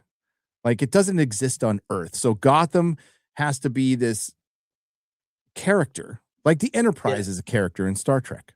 Yeah. Right. Art Deco. And like you see some modern stuff and you make a modern 30s and you just base it on Batman, the animated series. It's that fucking simple.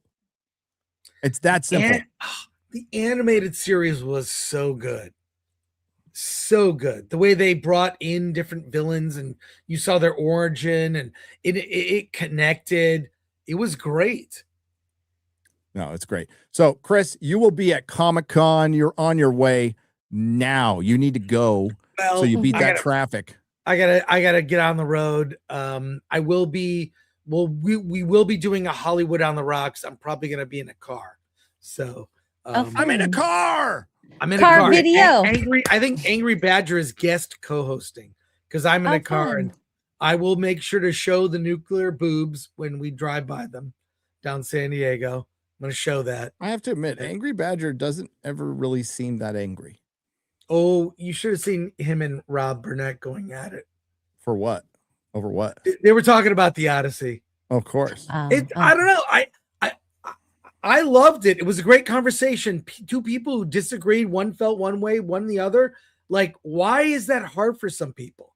Why is that very difficult for some people? Like, and it's like, then you go your separate ways and you have different opinions. I guess I've grown up just debating stuff like we talk about in this show my whole life and never really thought that much about it. My friends who disagree, we just like, you like this, I didn't. What's the issue? People are apparently it's an issue, particularly with Nolan, because you're like some of their identity is wrapped up in a Nolan film. That's not healthy. Yeah, it's weird. It's weird. Not Anyways, healthy. Thanks for having me on. Thank you, Gary. I'll be back next week. I'll have seen Brand New Day the next time we talk. Oh, excellent. Wow. So that'll be fun. I don't know if we'll discuss. Well, and thanks. I'll be in touch with you during con and just feed me as much info as you can. Because I guess I'm not going to be seeing stuff. I probably should have gone, but I still got a badge for you. Look at him twinkling. Gary, I have a badge. It won't be your name. But I have a badge for you. It was just do not include me in any panels. If you want to get panels at Comic-Con, you do not want to include me. Well, yes, I pitched 3. One you could have been on, but they picked the one that was the safe one. So yeah, they're not gonna. Nah. Yeah. And X-Ray Girl, congrats on your appearance in the Odyssey. Oh, yeah, thank you. Being Thank you. It really showed because the action was fucking shit. All Okay. right. Later, take Chris. care. Have a fun. And for those soups or whatever, thank you for watching. Appreciate you. See you on Hollywood on the Rocks in a couple hours. Take care. Later. Bye. Later. Bye. All right, we're gonna get right to soups. I'll probably have to square some up because I got to go and make some more videos, man. And do other stuff. I'm a little behind. Travel. Yes. Best audiobook version of the Iliad and Odyssey. I don't know what the best of the Iliad is, and I don't know if this is the best of the Odyssey, but the one the one I listened to is the one narrated by Ian McKellen. Oh. Yeah, and it's translated by Robert. I'll say Fagles. There's another way to say his name, but I'll say Fagles. Now they're really trying to push the Emily Wilson translation. It was like soon as I fired up my home screen. Oh, let me see if that happens to me. There's one by Stephen Fry. And there's also the Emily Wilson one is read by Claire Danes. Yeah, it's the first one. First one that pops for up, you. right? Yeah. They are fucking pushing the Emily Wilson translation hard. Let me see if I just search it's really Odyssey. hard not to believe that they're that they are reframing Homer's Odyssey with modern language. And Disbrew put it best. A lot of stuff is framed from white guilt in America over slavery, for which I have none. And a lot of stuff from the UK is guilt over colonization, which is, I think, a very good description. Very, very good description. Now, you can't call Nolan a boomer. I think Nolan's my age, right? So let's see. I mean, you can call me a boomer, but I'm actually Gen X. So yeah, I'm older than Nolan. Yeah, he's 55. He was born in 70. I was born in 69.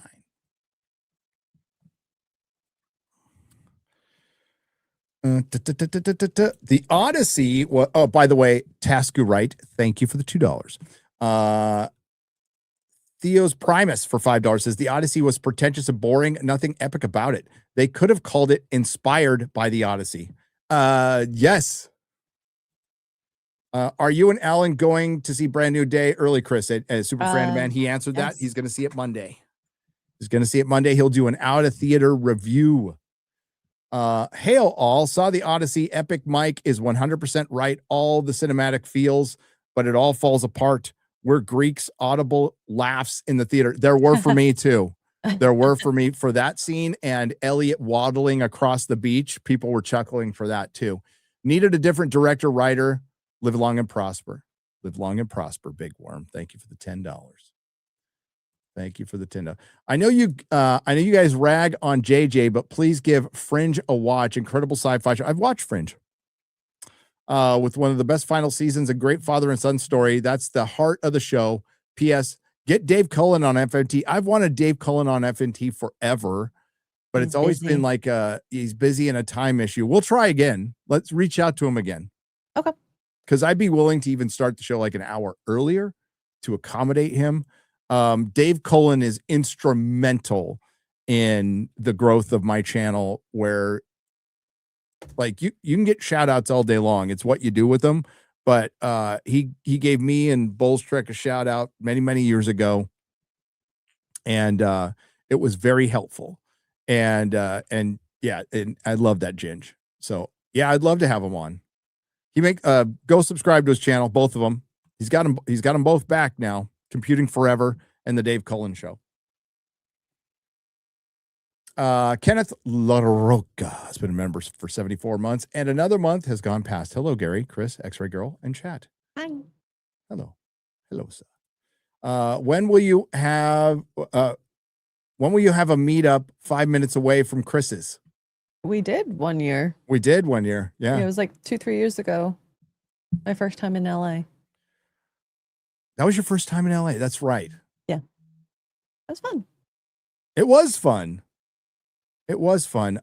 Meet up in California. Well, if Comic-Con's not going to be there anymore, it's going to be hard to organize something. Yeah, I'm going to Comic-Con next year. If it's the last year, I'm going to go next year and say goodbye. But I mean, Comic-Con is the people you go with, and it was so spread out last year. And yeah, I don't know, last year, about halfway through, I'm like, I'm ready to go home. Maybe I'm just getting old. Plus the deal, it was cool seeing a bunch of my old friends, but my Jamie Newbold, a good friend of mine, he stopped going now. So, Chris, been a fan since G4 days. Loved you there and found you a few months ago on here. Since then, have become a huge fan of Gary and the whole FNT crew. Thank you, Headshot Mosher, for $10. Appreciate you. Keep doing what you're doing, guys. You guys rock. You rock, sir. You rock. Psychotic Mongoose has gifted a membership. Thank you, Psychotic Mongoose. What X-Ray Girl clip are we going to get next? Uh-oh. Oh. There's some interesting ones. There probably is. The Odyssey beat us chuds. Now they know what the 1977 Tampa Bay Bucks feel like when they had their first when they won their first game. Exactly. Meat Slave. Yeah, we either are insignificant or so significant that you needed Chris Nolan to beat us. And I hate to inform you, I am not defeated. As is not defeated. Drinker, did Drinker release his video today? He hadn't at the time we talked last. I can let's see. Check. Maybe it's tomorrow. Yeah, there's nothing new as of yet. Yeah, then it's probably tomorrow because his flight was delayed. Oh no, that sucks. His flight was delayed. Listen, Drinker can wait a week. The this will be his biggest video of the year. And I even told him that I'm all prepare to have your biggest video of the year. And whatever his opinion is, you'll find out in his video. Hail will. But when so much of the conversation was, and now this is content creators in a space I don't really frequent, so I don't see very much, but it's a lot of old Collider people who were attached to essentially a corporation and a machine that wanted to be the ESPN of entertainment. So does Looper. I think Geeks and Gamers has done far more work becoming that than they ever did, in my opinion. And Friday Night Tights, we are grateful for your support. We are grateful for your support. But their conversation was dominated by chuds, and I found that interesting. I found it very interesting and funny. And they were still very hurt about Supergirl. So some of it comes from Supergirl. But we'll just see how things play out over time. You know? Time makes fools of us all. New Clayface trailer is out. Very Joker-esque in my opinion. Oh, as far as the approach, yes. Odd choice. Everything about it's an odd choice, and it could be good in isolation. I mean, the trailer didn't look bad. I'm not like excited to go see the Clayface movie. But it might not be bad, and maybe it ends up being like the best movie in all of the DCU. And I think that's a very good chance. I think it's a very good chance that will be the best movie in the DCU. It's likelier to profit because it's a lower budget. The Penguin show proved that you can do a Batman show. Mm-hmm. It proved it. No, Batman wasn't in it, but if you take that approach, I love the Penguin show, and like these fucking idiots, they're not following it up. It's the only popular thing they have done in the James Gunn era that had no controversy. Sure, there were some people who didn't like it or whatever, but vast majority of people who saw it liked it. There was no you can't argue. Superman was very divisive, so there was none of that was with the Penguin. So they got to win, and they immediately do nothing and then reduce the Penguin screen time in the Batman 2. You can take the retards out of the company, but Warner Brothers is still going to be retarded. It's weird. The Audacity. Daddy. Chris can't wait to see you at Comic-Con, says Joey. Joey will be there. This is going to piss you off as a Tolkien fan, Gary, but people are claiming DEI Odyssey is better than Lord of the Rings. I even hear there some nasty business with Rotten Tomatoes. There is, but there is with every movie. So it's not just, I wouldn't roll with the narrative that it's just the Odyssey. There is with every movie. People saying the Odyssey is better than Lord of the Rings are retarded. Insane. No, they're just retarded. Like, you need a sippy cup. You need to, like, you can't tie your own shoes. You need like Velcro. Yeah. I've watched Lord of the Rings like 50 times. I don't think I could watch the Odyssey more than like twice. No. The Lord of the Rings has imagination, wonder, levity, fun. It is a adaptation in the spirit of Tolkien, does not subvert Tolkien. You can have your arguments about what was left in, what was taken out. The books are superior. They always will be superior. But it's the greatest trilogy ever made. And the Odyssey, okay, here's one. The Odyssey isn't better than the fucking Hobbit trilogy. The Hobbit trilogy is better than the Odyssey. I'm not being provocative.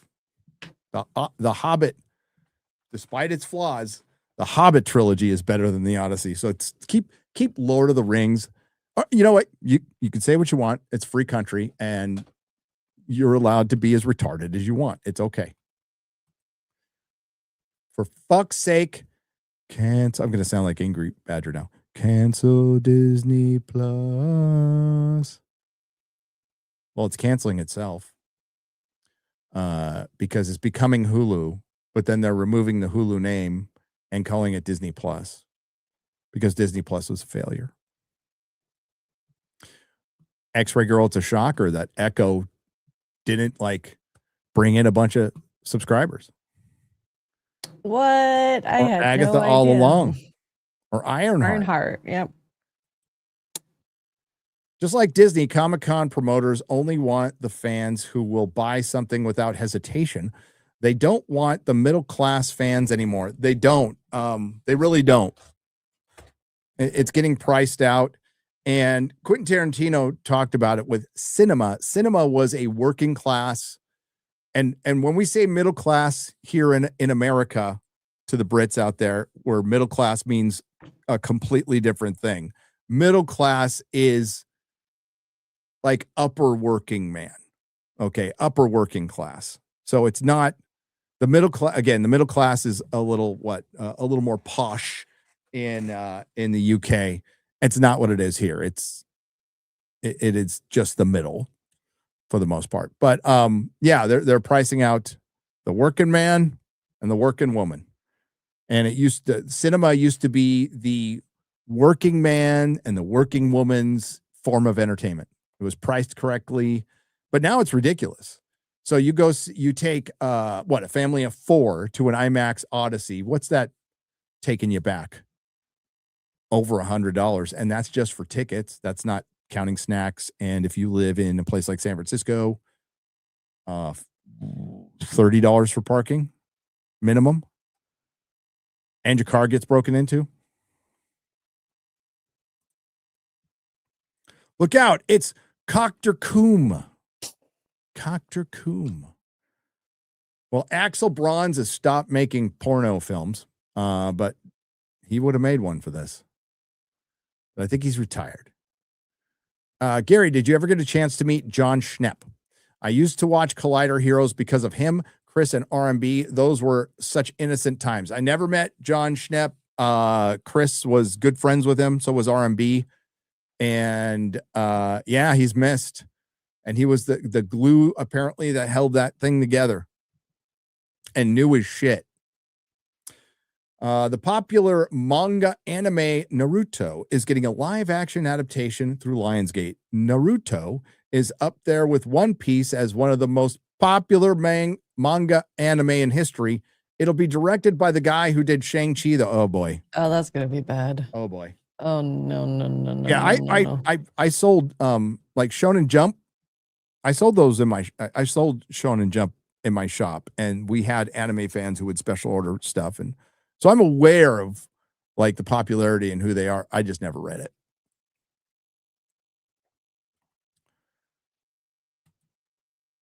If Cap was plucked from the timeline with Peggy for Doomsday, how can he also be old at the end of Endgame to give Mackie the shield? MCU time. I think tricks yeah. Timeline, maybe. Maybe they're plucking him out from before that happens. That's why they're adding footage to the end of Endgame. So Endgame's going to be released in September, re-released in September with new footage. Oh, time travel. Time travel, sorry. Yeah, time travel does suck when you don't think about it. Chris, could you shed some light on Nolan's reported first dollar gross deal, what it actually means, what it does? Is it causing it's causing a lot of confusion? It is. Now, this is reported by Forbes, right? So that's where it comes from. And I'm going to say Forbes isn't always right about stuff. So I don't know if this is a rumor, but let's just say it's true. Let's go with it being true. Then props to Nolan for negotiating a fucking baller deal. That's all I've got to say to that. fucking respect. 20% of gross. 20% of gross. But if anybody can get in Hollywood, he can. Like, I don't fucking know. I mean, it's no Robert Downey Jr. deal with Marvel, but I just think picking apart the profitability because of how much Chris Nolan makes, I don't necessarily think that's an argument that accomplishes anything. I could be wrong. I don't think it's an argument that accomplishes anything. I don't think you're going to convince anybody who might not think otherwise about a flop or not. And it's all conjecture, even if it is from Forbes, unless there's something I'm missing, unless there's like some information I don't have, like this is absolutely confirmed 100% that this is the deal. And if you want to break that stuff down, that's part of like what we do here on YouTube, and you have fun. But ultimately, as far as, you know, winning hearts and minds, now I respect like people who want to be right. Like, of course you want to be right. And I respect you fighting for that. I don't know. I don't know if it'll underperform. I don't know if it'll make a 1.5 billion. I could see it doing both. I honestly don't know. This is a rare occurrence. You know, pattern recognition is part of what we do, but this is an exception to the pattern, a great exception to the pattern, because it's Christopher Nolan.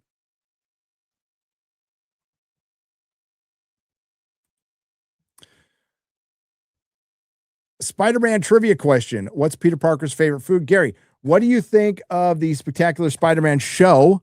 It's my favorite Spider-Man show.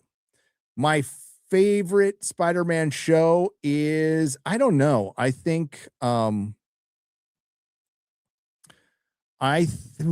Spectacular Spider-Man is my son's favorite show.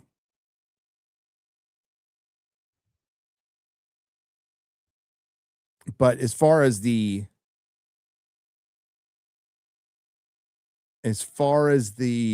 animated series, it's got a great theme song too. But I like the 90s one.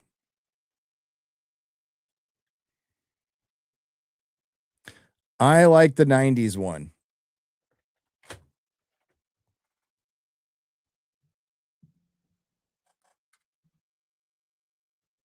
Dun, dun, dun, dun, dun, dun. The 96 one.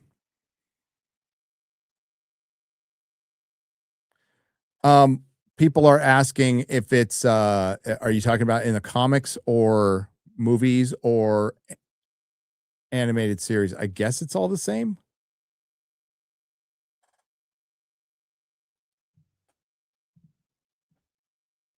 He's shown a propensity for pizza and hot dogs because he's from New York. Into the Spider-Verse. I mean, that could be some people's favorite. The 77 TV show was fucking awesome, by the way. Clayface, The Return of Darkman, for sure. Spider-Man and His Amazing Friends. I just won a cell for that, an animation cell. Loved that. Dude, that was my favorite when I was a kid. Aunt May Wheat Cakes. Aunt May Wheat Cakes.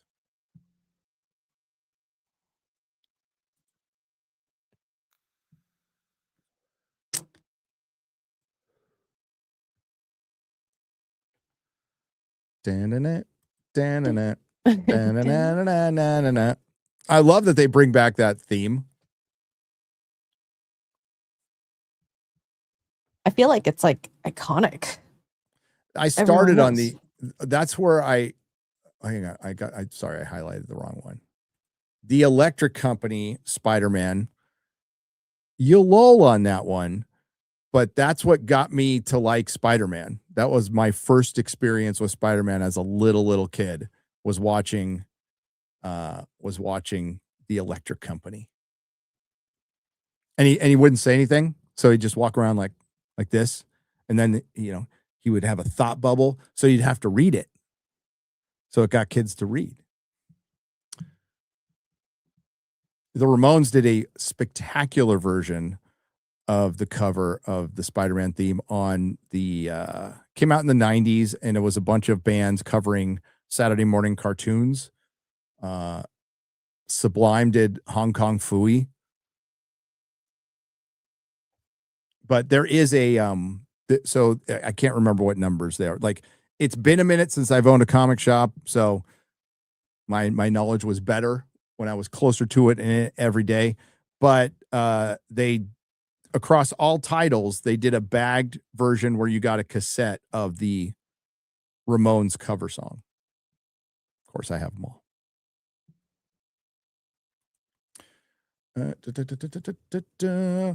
Elon, hire the guys who made Independence Day 1776. I'm not aware of that one.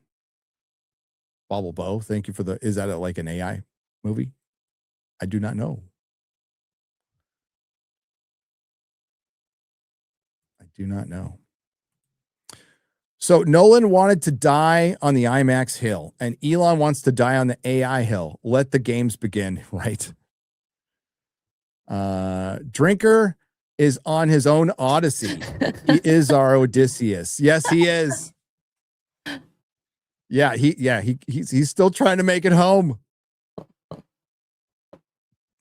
He's still trying to make it home. All lies, Axel. All lies.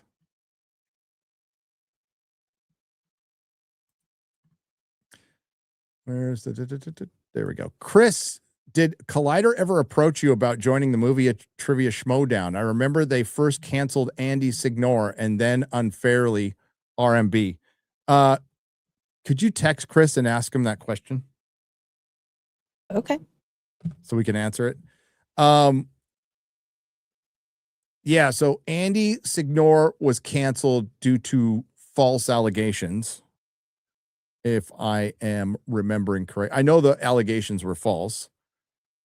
And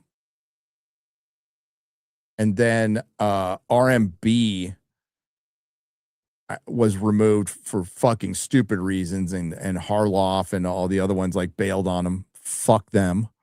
You know who stuck with him? John Campea. Got to give him tons of credit for that. John Campea stuck with RMB because RMB reacted to the black security guard getting killed during the riots appropriately. He was bothered by that, deeply bothered by that, and called it out. And man, his side freaked out. And listen, remember, any word against BLM back then was bannable offense on fucking YouTube.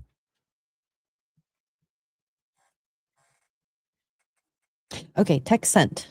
We'll see if he answers. You text sent. Yeah. Sorry, I was getting a shake from my lovely wife, Melissa. Ooh. Where was I?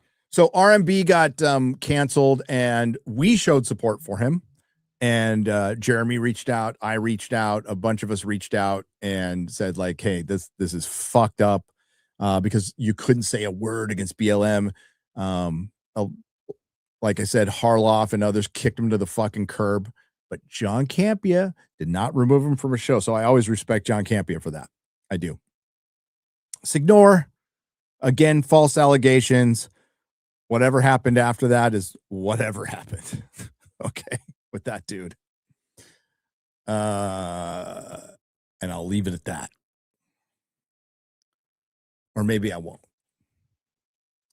Do I want to leave it at that, X-Ray Girl? That's up to you. Oof. I don't remember this happening. Well, then he went on a career trajectory of exploiting dead women. Ooh. Tom Chris for 20 says, per inflation, bro, I watched today. Tickets sold on opening weekend. The Dark Knight, 22 million. The Dark Knight Rises, 22 million. Odyssey, I said Odysseus. Why? Odyssey, 11 million. Is this really the win Hollywood thinks it is? If this is true, they're going to take it. And like, let's be real, they needed one. You're seeing how desperately they needed one. The problem is, unless Chris Nolan makes a film 5 times a year, they're fucked. Their industry is in involuntary contraction. There's a runaway production. So Hollywood is essentially going to be administrative offices. Things aren't really being shot there anymore. And it's done as the centralized hub and kingdom of cinematic and TV entertainment for the world. Those days are over. The Hollywood we used to know doesn't exist anymore and hasn't since the 1-2 combination of COVID and the strikes. Strikes were far worse. They could have recovered from COVID quite easily. But yeah, so that Hollywood's done. And you have a very popular director, old school, likes to film on film, but like Nolan is not going to be able to stop the wave of AI that will take over Hollywood. It would have already taken over Hollywood completely if it wasn't for the resistance of their own employees, half of whom will be replaced by AI. Like the job I used to do at Technicolor.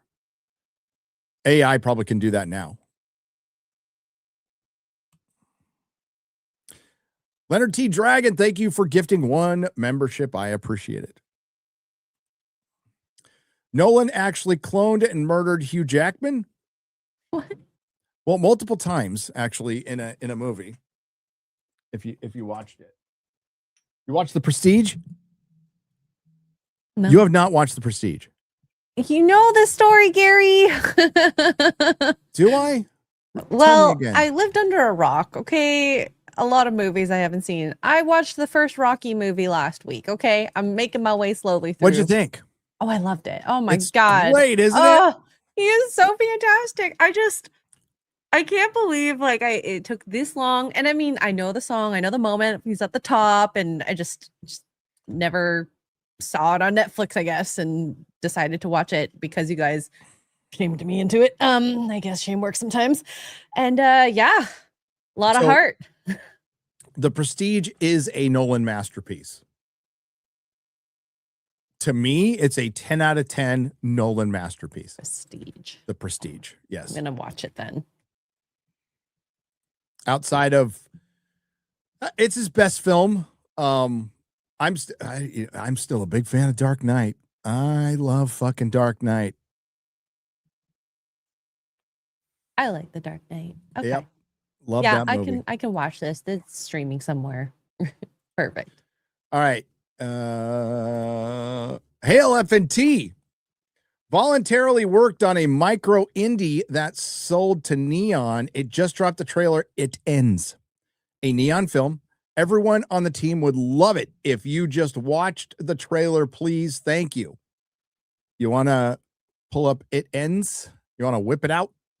That's the only thing I'll whip out today. Are you sure? I hope so. I hope did so, it too. drop 2 hours ago? He said it was Neon, right? Yeah, Neon. And It's Okay. called It Ends. Okay, just making sure it's the correct one. All right, here we go. Let's take a look. Be prepared for an honest reaction from chat. I don't know of any roads that drive for 6 hours with no turns. We were just talking, and then we hit this dead end. Or the producer of Backroads. Maybe we crashed.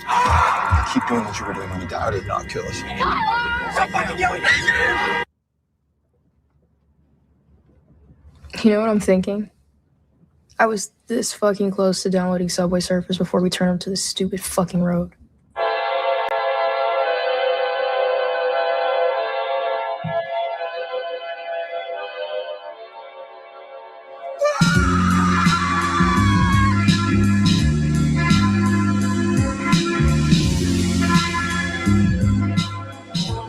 How long do y'all think think we can do this. Just sitting in here, driving. Maybe it's a forest full of people James has been a dick to. Maybe it's a force full of people I've given dick to. It would be a Empty fucking barren force. forest. I Wouldn't be a definitely wouldn't single fucking be person. here. James, there is no test. Look at this forever. What if we're supposed to suffer here? What if that's the point? I'll do it.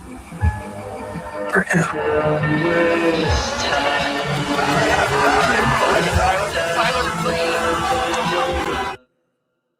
This is not real life anymore. Help me! Help me! So, a forest that they're trapped like in a loop, like they can't escape the forest. I'm guessing they're on a road trip. I'm confused on what happens too. Maybe they're dead. Maybe. I mean, you can correct me if I'm wrong. But hey, what? Like it looks like a scary movie, but I also think a psychotic.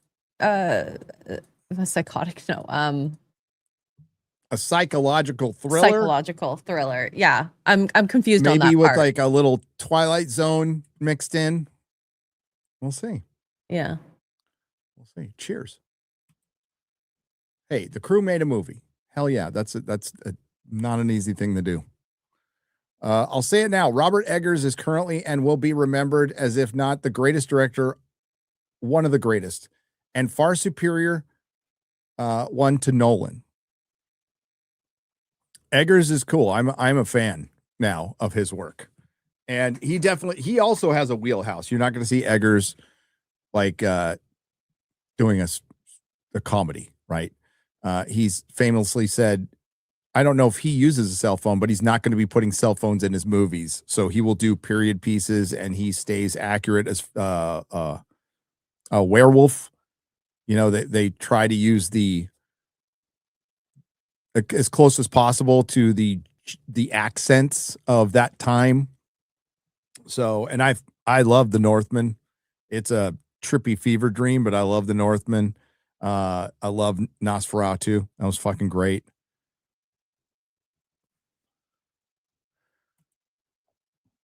List needs to include take beloved classic, rewrite it into feminist post-war Hollywood lecturing anti-war lesson for us all. Fuck Civil Order and all that made us great. Never say what's next. Andy Miller, UK. Thank you for the proper 10 British pounds. Yeah. Again, I think Little Platoon had a very succinct and best reaction or best description of it, which was it's boomer slob. And what he meant by that, he elaborated. And again, go find the clip on Mueller on EFAP. He basically said, yeah, this could be a Vietnam War movie, and absolutely could. Oh boy. Nolan bros are the Swifties of the movie world. Wow.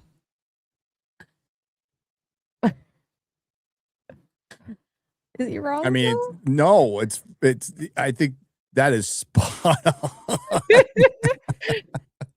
Hey, people were buying bags of Taylor Swift's wedding trash. Just saying. I hope those kids stay together forever. Me too. And I hope she's not singing "We're Never Ever Getting Back Together" When they break up. I'm pretty sure that's her song. Yes. Kind of seems like Nolan wanted to use the Odyssey to grab attention while making another Oppenheimer-like movie about war and Trojan horse equals A-bomb. He definitely has a perspective, and it was prevalent throughout the film. And I don't think it works. I take it that you spotted Himesh Patel, Jovan Adepo speaking to the villager. We're actually speaking to the only Greek in the cast. Yeah. We are Greeks. That was unfucking believable. It just took you right out of the movie. It was so funny. No. But with Elliot, with what? How does Disbrew pronounce her last name? Lupita Labongo. Labongo. Labongo. It does take you out of the film, but ultimately, it's Matt Damon, who just he's not terrible. I'm not going to say his acting performance is bad because it's not. It's just there. It just exists. There's a lot of low shots of him grimacing, of him, and then occasionally Zendaya will be all, not this way, white man. What is she, a basketball player? No, I'm kidding. Well, I mean, she's playing, right? No, she's all. Wrong way pointing, but Yeah. I mean, she's going to be kind of playing the same part in Dune now with more, actual lines, but she'll be there to shame and correct the toxic colonizing white man. Hail the panel. Hail Papa Incel. Hail. Guys, I'm 100% convinced in Spider-Man Brand New Day, the female villain is Thyroid Mary? You mean Typhoid Mary? Oh, maybe. No, it's Jean Grey. It's Jean Grey, David Smart. It is Jean Grey. So yeah, it is Jean Grey. It is 100% Jean Grey. And when I first heard that, I'm like, no, it isn't. Because I was when I was told that, I'm like, no, that doesn't make any sense. That is a former Fox character in a Sony in a Sony movie. This is a Sony movie. And it's a Sony movie that has basically hired Marvel to produce it, like they're a production company. All right, but they distribute it. Now Marvel gets all the good benefits, like all the merchandising and stuff like that, which I think the merchandising for this one will sell a lot better because you have a great Spider-Man costume. Problem is, though, like action figures, the plastic ones are shit now. They're terrible. But it is Jean Grey. Nolan has great and bad films. He's at the Spielberg Crystal Skull stage. He used up all of his reputation passes. Let's judge the movie on its merits. Thank you very much. Tim Pool, of all people, did a great standalone video the other day on how much of the music industry is fake and how there's a connection to U.S. aid. I wouldn't be surprised about that at all. And the music industry is a shadow of its former self. We'll just say that. Used to be a very powerful industry. Learning about Floodify, I'm stunned. This is my stunned face. I know, right? Right. Nolan says he wants to do horror. There are people begging him to do the Divine Comedy, Dante's Inferno, which I really don't want him to do. No, he is better suited for Jacob's Ladder instead. I would agree. That's Miss English tea that I won't microwave. I agree. She mad that he can destroy her lore that she destroyed. Oh, Emily Wilson? Yeah. Emily Wilson sounds like a Monty Python upper class twit. My Avengers Doomsday movie is coming. Giggity. Along smoothly. I landed a big name for Dr. Goon. Let's just say she's a former US VP. Stay tuned. Says Cucker Tarleson.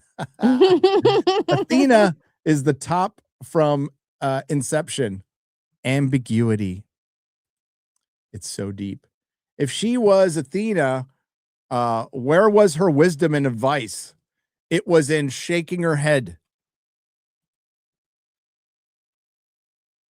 I don't think the journey even took place. He was in a therapy the whole time. That's what Shad thinks.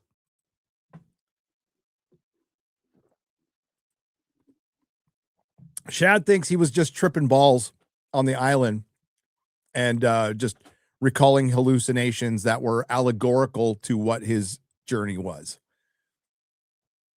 Interesting argument, which makes the movie so much worse. I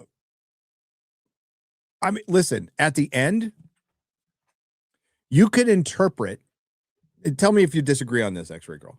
At the end of the movie, you could interpret that Odysseus dies. Going into the sun. Yeah. Yeah, and everything after that was just some fever dream wish. Well, he got, what was it, a few arrows in him and stabbed? Yeah.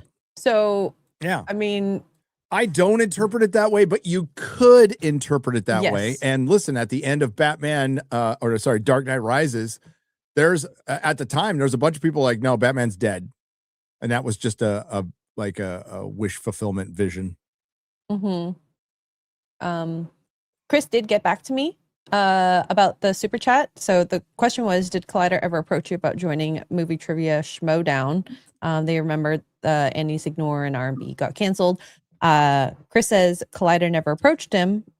He was a guest on Collider Heroes because of John Schnepp. Okay. That answers the question. There you go.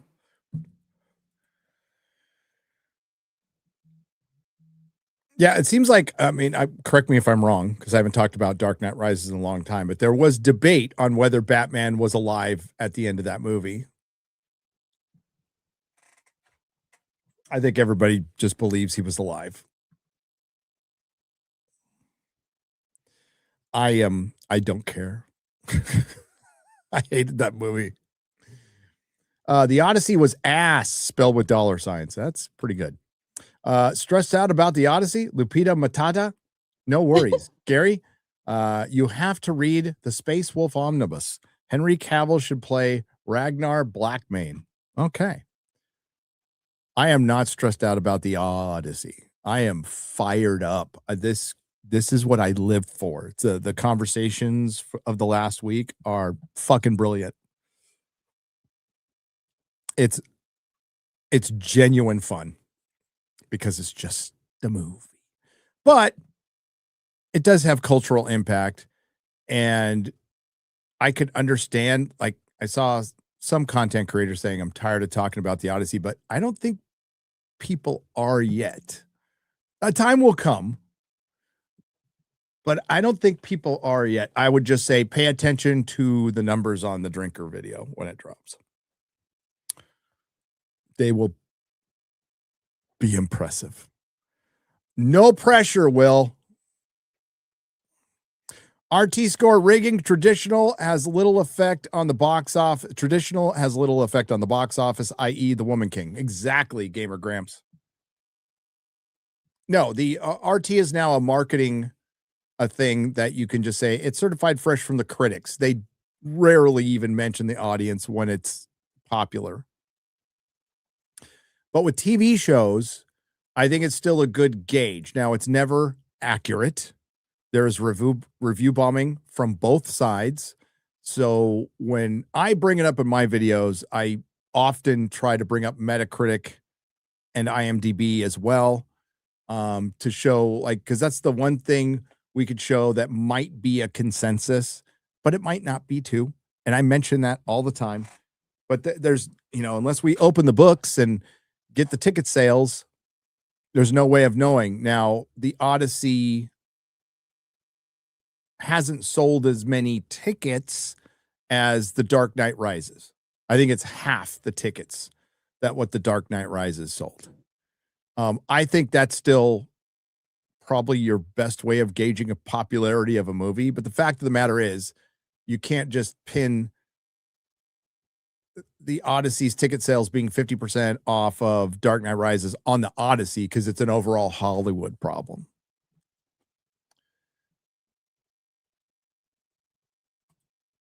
My view on the Odyssey, Nolan, no. Nolan, no.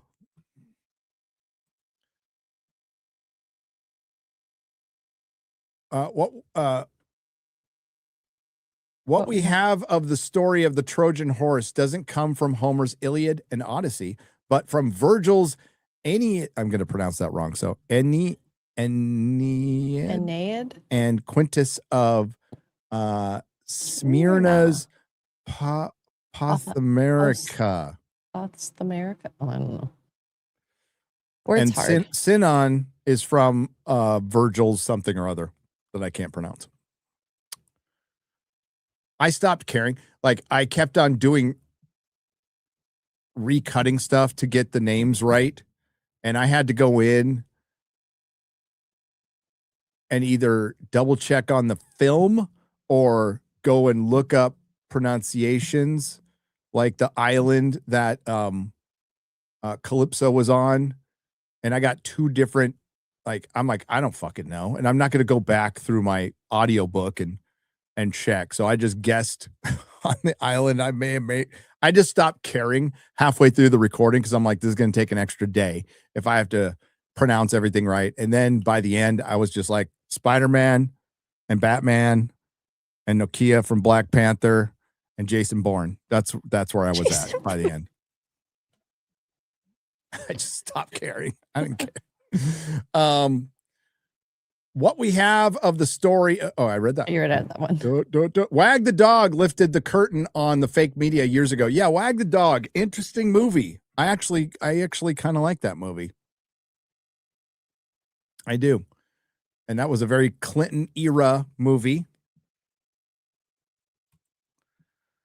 I wanted to be like Gary when I grew up. Why?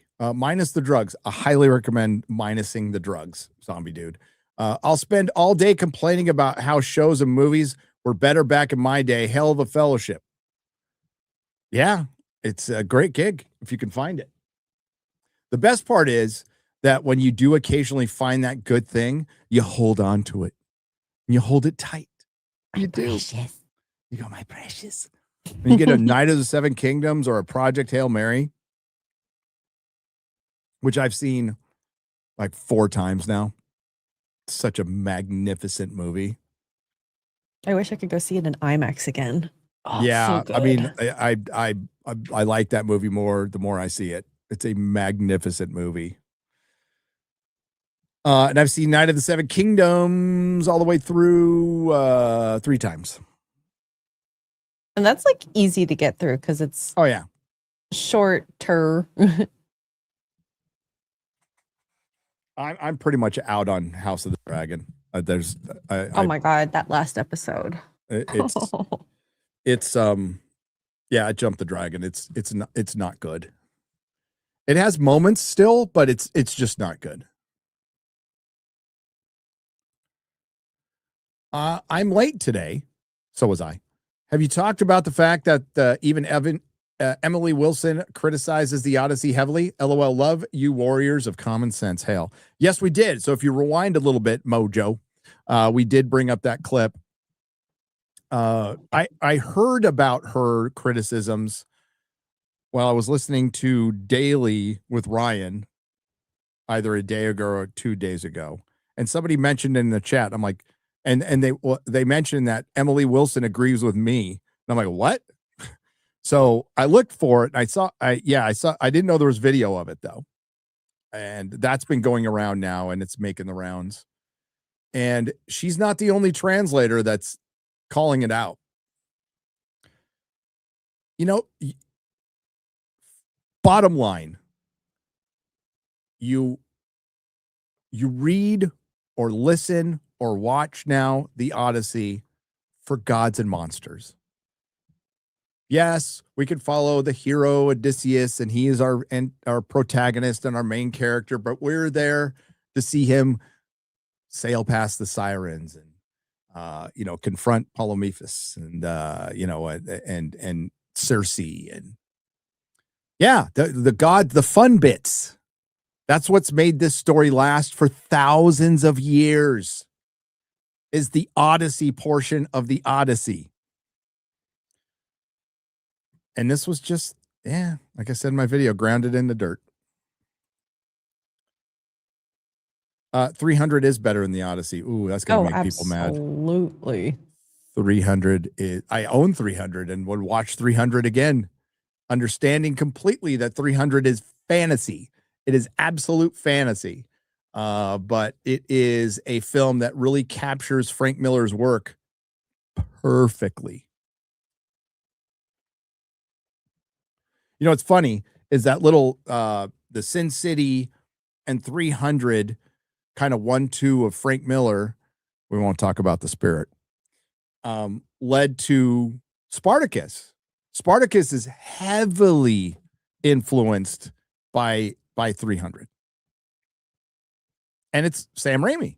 So Spartacus is the shit, by the way. That's a great show. War, Gods, and Monsters. And what we got was no gods, war bad, and a couple monsters. Aside from the pretension, what's the difference between a film and a movie? Do you have a fan P.O. box? I'd like to send you some Ash vs. Evil Dead swag. Well, I do. It's on the About section for the channel. If you go, or the description where it says more, our address is right there. Thank you. Love Ash vs. Evil Dead. Infinity Vision in 4D. You can smell the bullshit completely. Robert Marujo for $5. Thank you. Closer to depressing Gilligan's Island is the Odyssey.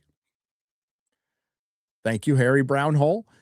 Chris, I could tell you what the metrics are for what becomes Infinity Vision. It's who can give us a discount on showing our movies on premium screens. Well said, Axel. Well said. Legalize Adulthood, I'll get back to that one, is gifted 20 Nerdrotic memberships. Hey, all Legalize Adulthood.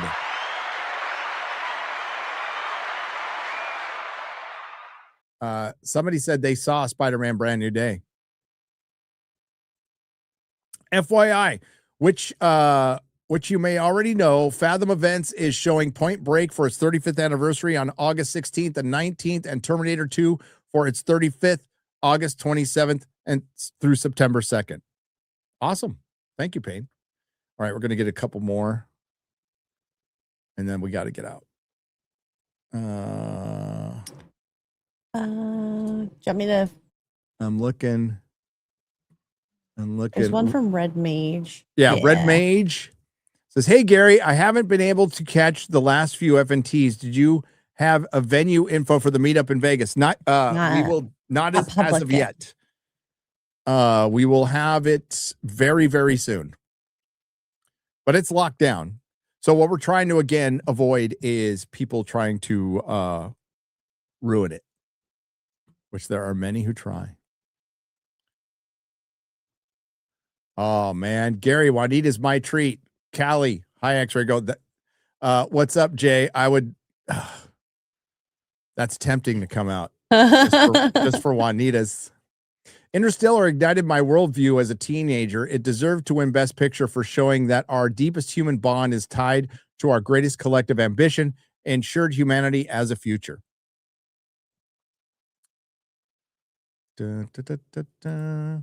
Ryan Charlton for 50. Is it just me, or is anyone else bothered by Steve Rogers calling Thor pal in the trailer? If I remember right, only Bruce and Hulk called him pal. I mean, he's got a lot of explaining to do. Hey, pal. I mean, all he has to say is like, yeah, I wanted to like just motorboat Haley Atwell, and you just go, yep, okay, I get it.